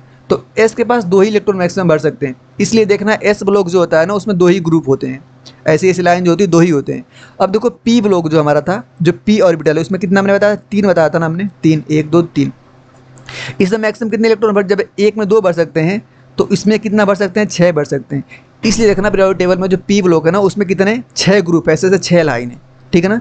पी में कितने लाइन है, 6, इसमें मैक्सिमम कितने इलेक्ट्रॉन भर सकते हैं, 6 इलेक्ट्रॉन भर सकते हैं। डी ब्लॉक जो होता है हमारा, कितना मैंने बताया था, 5 बताया था ना, 1, 2, 3, 4, 5, 1, 2, 3, 4, 5, 6 हो गया क्या, रुक 5। तो इसमें कितने इलेक्ट्रॉन भर सकते हैं, 1, 2, 3, 4, 5, 6, 7, 8, 9, 10। इसमें मैक्सिमम 10 इलेक्ट्रॉन को हम भर सकते हैं। इसमें देखना ना पीरियोडिक टेबल में 10 ग्रुप होते हैं। एफ ब्लॉक, एफ कितने बताया था हमने, 7 बताया था, 1, 2, 3, 4, 5, 6, 7, 1, 2, 3, 4, 5, 6, 7, 8, 9, 10, 11, 12, 13, 14 इलेक्ट्रॉन भरा इसमें ना। एफ ब्लॉक में देखना 14 ऐसे करके ग्रुप होते हैं। अब देखो 1s में 2 भर सकते, लेकिन इसमें एक ही इलेक्ट्रॉन, जितना एटॉमिक नंबर होता है, अगर देखो जो भी हमारा एलिमेंट है, जो भी हमारा एलिमेंट है, अगर वो न्यूट्रल है ना, अगर वो न्यूट्रल है तो atomic number equal to, atomic number equal to क्या होता है, नंबर ऑफ इलेक्ट्रॉन। याद करना है इसको। इसमें देखो एक एटॉमिक नंबर है जिसमें 1s में 1 भर दिए, ठीक, इसमें कितना है, 2 इलेक्ट्रॉन है ना, 1s में भरे, कितने इलेक्ट्रॉन भरना, 2 भर दिए। अब देखो आगे 1s, ठीक है ना, 1s के बाद क्या आएगा हमारा, 2s आएगा, ठीक है ना, 1s के बाद क्या आएगा, 2s। तो 1s में तो मैक्सिमम 2 ही इलेक्ट्रॉन भर सकते हैं, लेकिन यहाँ पे 3 इलेक्ट्रॉन को भरना है, तो अगला इलेक्ट्रॉन जो भरेंगे 2s1 में भरेंगे। तो अब यहाँ पे देखो समझ आ गया कि 1s में और 2s में, 1s में पहले भरा क्योंकि स्टेबिलिटी 1s की ज़्यादा है, एनर्जी 1s की कम है। अब देखो अगला भरेंगे 4 पे, 1s में 2 तो पहले से भर गया, 2s में कितना भरेंगे, 1 भरा है पहले से, 4 भरना है ना, तो 2s2 करेंगे। इस प्रकार करके आप लिख सकते हो बहुत आसानी से। अब मैं आगे खुद जल्दी लिख देता हूँ और आप रूम पे घर पे प्रैक्टिस करना है इसको। 5 के लिखता हूँ, 1s2, 2s2, 2p1, 6 का लिखता हूँ, 1s2, 2s2, 2p2, ठीक, 1s2, 2s2, 2p3, फिर 1s2, 2s2, 2p4, 1s2, 2s2, 2p5, 1s2, 2s2, 2p6। मैंने यहाँ तक लिख दिया। अब 11 से लेके 20 तक आप लिखोगे जैसे जिस ऑर्डर में मैंने लिखा है। एक्सेप्शन आएगा थोड़ा सा आगे, जो कि मैं आगे बताऊँगा आपको, ठीक है ना। एक्सेप्शन कहाँ पे आएगा, अगर मान लो 1 से 30 तक आप लिख रहे हो तो 24 नंबर में और 29 नंबर में आएगा एक्सेप्शन। उसको अभी याद करना, मैं कभी बता दूंगा उसको, डी ब्लॉक पढ़ाते टाइम, चाहे पीरियोडिक टेबल पढ़ाते टाइम, मैं कभी उसको बता दूंगा, या तो आप कमेंट करना, मैं वहीं पे समझा दूंगा आपको वैसा क्यों हुआ। अब आगे देखो आते हैं कहाँ पे, अब आगे आएंगे हम n+l रूल को देखेंगे। अगला हमारा है n+l रूल। n+l रूल में थोड़ा सा पहले लिखते हैं, फिर समझाता हूँ मैं उसको।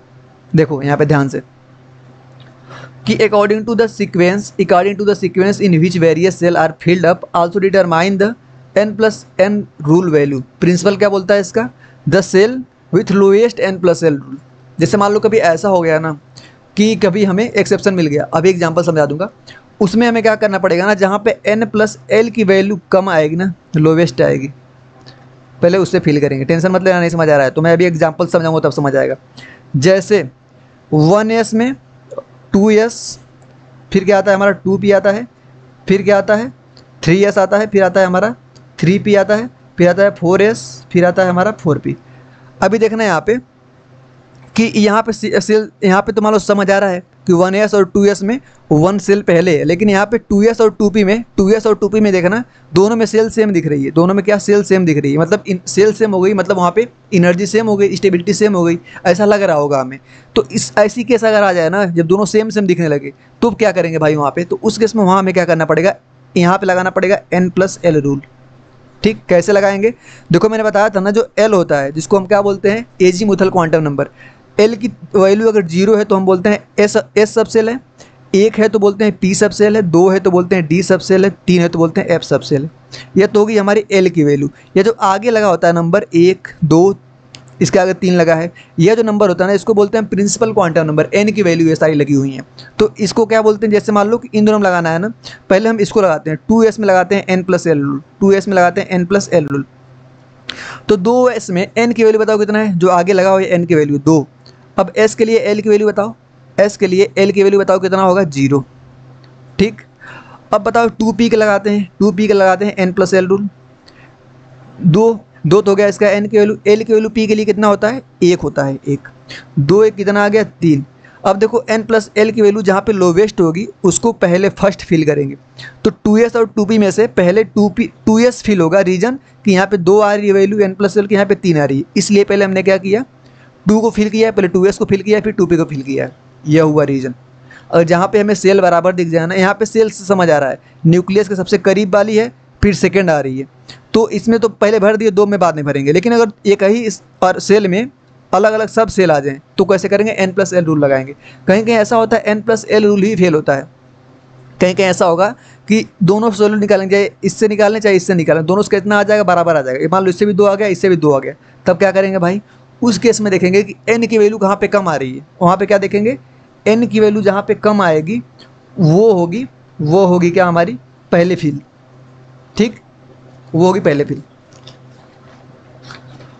भाई हमने समझा दिया, और कोई एग्जांपल समझाना पड़ेगा क्या। अब आगे हमारा आएगा हुंड प्रिंसिपल। हुंड प्रिंसिपल मैंने पहले ही समझा दिया, जो इलेक्ट्रॉन को भर रहा था ना, पहले हमने क्लॉकवाइज भरा। जैसे मान लो यहाँ पे हम बना रहे हैं डी का ऑर्बिटल, कितना होता है 5, 1 2 3 4 5। अब हमें क्या करना है, फिल करना है इलेक्ट्रॉन को, तो इसी इलेक्ट्रॉन को फिल करने का रूल ही तो बताए थे इन्होंने। कैसे, पहले हम ऐसे भरने वाले को क्लॉकवाइज बोलते हैं। तो पहले इलेक्ट्रॉन, जैसे मान लें हमें कि डी में 5 इलेक्ट्रॉन को भरना है, डी में 5 इलेक्ट्रॉन को, तो पहले से 5 इलेक्ट्रॉन को क्लॉकवाइज एक एक में भरोगे, 1 5 हो गए, 1 2 3 4 5। अगर मान लो डी में 6 इलेक्ट्रॉन भरना है ना, तो छठा इलेक्ट्रॉन यहीं पे नहीं भर दोगे, रूल है कि छठा इलेक्ट्रॉन यहाँ पे भरेगा एंटी क्लॉकवाइज। डी में 7 करना है तो अगला यहाँ पे भरेगा, डी में 8 करना है तो अगला यहाँ पे भरेगा।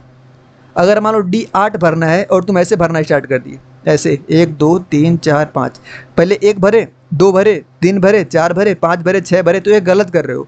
पहले क्या करना है, हमें सब ऑर्बिटल को एक एक इलेक्ट्रॉन को देना है, 1 2 3 4 5, फिर यहाँ शुरू करना है ऐसे एंटी क्लॉकवाइज। यह होता है हुंड्स प्रिंसिपल, यही बोलता है हुंड्स रूल। ठीक, तो हुंड्स रूल भी क्लियर हमारा। पाउली वाला कुछ नहीं है। अब समझना कि यहाँ पे क्वांटम नंबर की बात है कि 4 क्वांटम नंबर होती हैं। पाउली यही बोलते थे कि चारों क्वांटम नंबर किसी एक एलिमेंट के लिए बराबर नहीं हो सकते, कोई ना कोई एक डिफरेंस मिल जाएगा, वही होता है हमारा पाउली। तो ज़्यादा इंपॉर्टेंट है आपको जो हमने स्टार्टिंग में पढ़ाया 15 मिनट तक या तो 17 मिनट तक, वही ज़्यादा इंपॉर्टेंट है। और उसमें कोई कन्फ्यूजन है तो आप पूछ सकते हो। और मैं यह वाला आपको जो इसका PDF है मैं अपने टेलीग्राम चैनल पर प्रोवाइड कर दूँगा, पूरे नोट्स का PDF, तो आप वहाँ पर जुड़ के इसका फ़ायदा उठा सकते हैं। ठीक है ना। और आपको समझ आया कि नहीं आया, अभी कमेंट में बताओगे। मैं तो प्रयास किया हूँ पूरा। इससे भी अगर बेसिक जानना है तो भाई यहाँ पे आपकी कमी है, मेरी नहीं है, क्योंकि मैं वही समझ के पढ़ा रहा हूँ। सोचो कि मैंने स्टार्टिंग में ये भी बता दिया कि पी में ऑर्बिटल होते हैं। अगर मैं डायरेक्ट इलेक्ट्रॉनिक विनाश करवाता, यूट्यूब पे लोग क्या करवाते हैं, सीधे लिख के आते हैं। मैं बता रहा हूँ ना, क्योंकि मैं यहाँ पे खुश करने के लिए नहीं पढ़ा रहा, अच्छे नॉलेज मैंने भाई खुद लिया है, अच्छा नॉलेज देने का प्रयास कर रहा हूँ। यूट्यूब पे कैसे करते हैं, 1s है, हाइड्रोजन है, हीलियम है, लिथियम है, पहले से लिख के लाते हैं, समझा देते हैं, 1s में भरते हैं, 2s। भाई रटवाना अलग चीज़ होता है, कॉन्सेप्ट को समझाना अलग चीज़ होता है। मैंने न्यूक्लियस बना के बताया कि ये न्यूक्लियस है, पहली सेल इसको बोलते हैं, दूसरी सेल इसको बोलते हैं, तीसरी सेल इसको बोलते हैं। पहली सेल का जो इलेक्ट्रॉन होगा इसके बीच में अट्रैक्शन ज़्यादा होगा, तो मतलब स्टेबिलिटी ज़्यादा। अरे तेज भरे हैं तो स्टेबल ज़्यादा है ना वो। अगर मान लो यहाँ पे जो इलेक्ट्रॉन होगा इसके कंपेरिजन में ऐसा नहीं है कि स्टेबल नहीं है, लेकिन इसके कंपेरिजन में अनस्टेबल है। अगर मान लो इसके बाहर एक और सेल होती तब इस दोनों कंपेरिजन में यह ज़्यादा स्टेबल होता। और स्टेबिलिटी का रिलेशन हमें बता दिया एनर्जी की इन्वर्स होता है, और सारे रूल एनर्जी में दिए गए हैं। जिसकी एनर्जी कम होगी उसमें पहले इलेक्ट्रॉन को भरेगा। तो यही रूल लगा के हमें फॉलो करना है। जहाँ पे समझ ना आए कि भाई दोनों की, यहाँ पे देखो 2s और 2p आ गया, 2s और 2p यहाँ पे कैसे भरें, यहाँ पे n+l रूल लगा देना। अगर कहीं पे n+l रूल लगा दी उसके बाद भी अगर बराबर आ गया तो वहाँ पे n की वैल्यू देख लेना, जहाँ पे n की वैल्यू कम होगी पहले उसमें भर देना। आई होप कि मैंने पूरा समझा दिया है। धन्यवाद। ठीक है।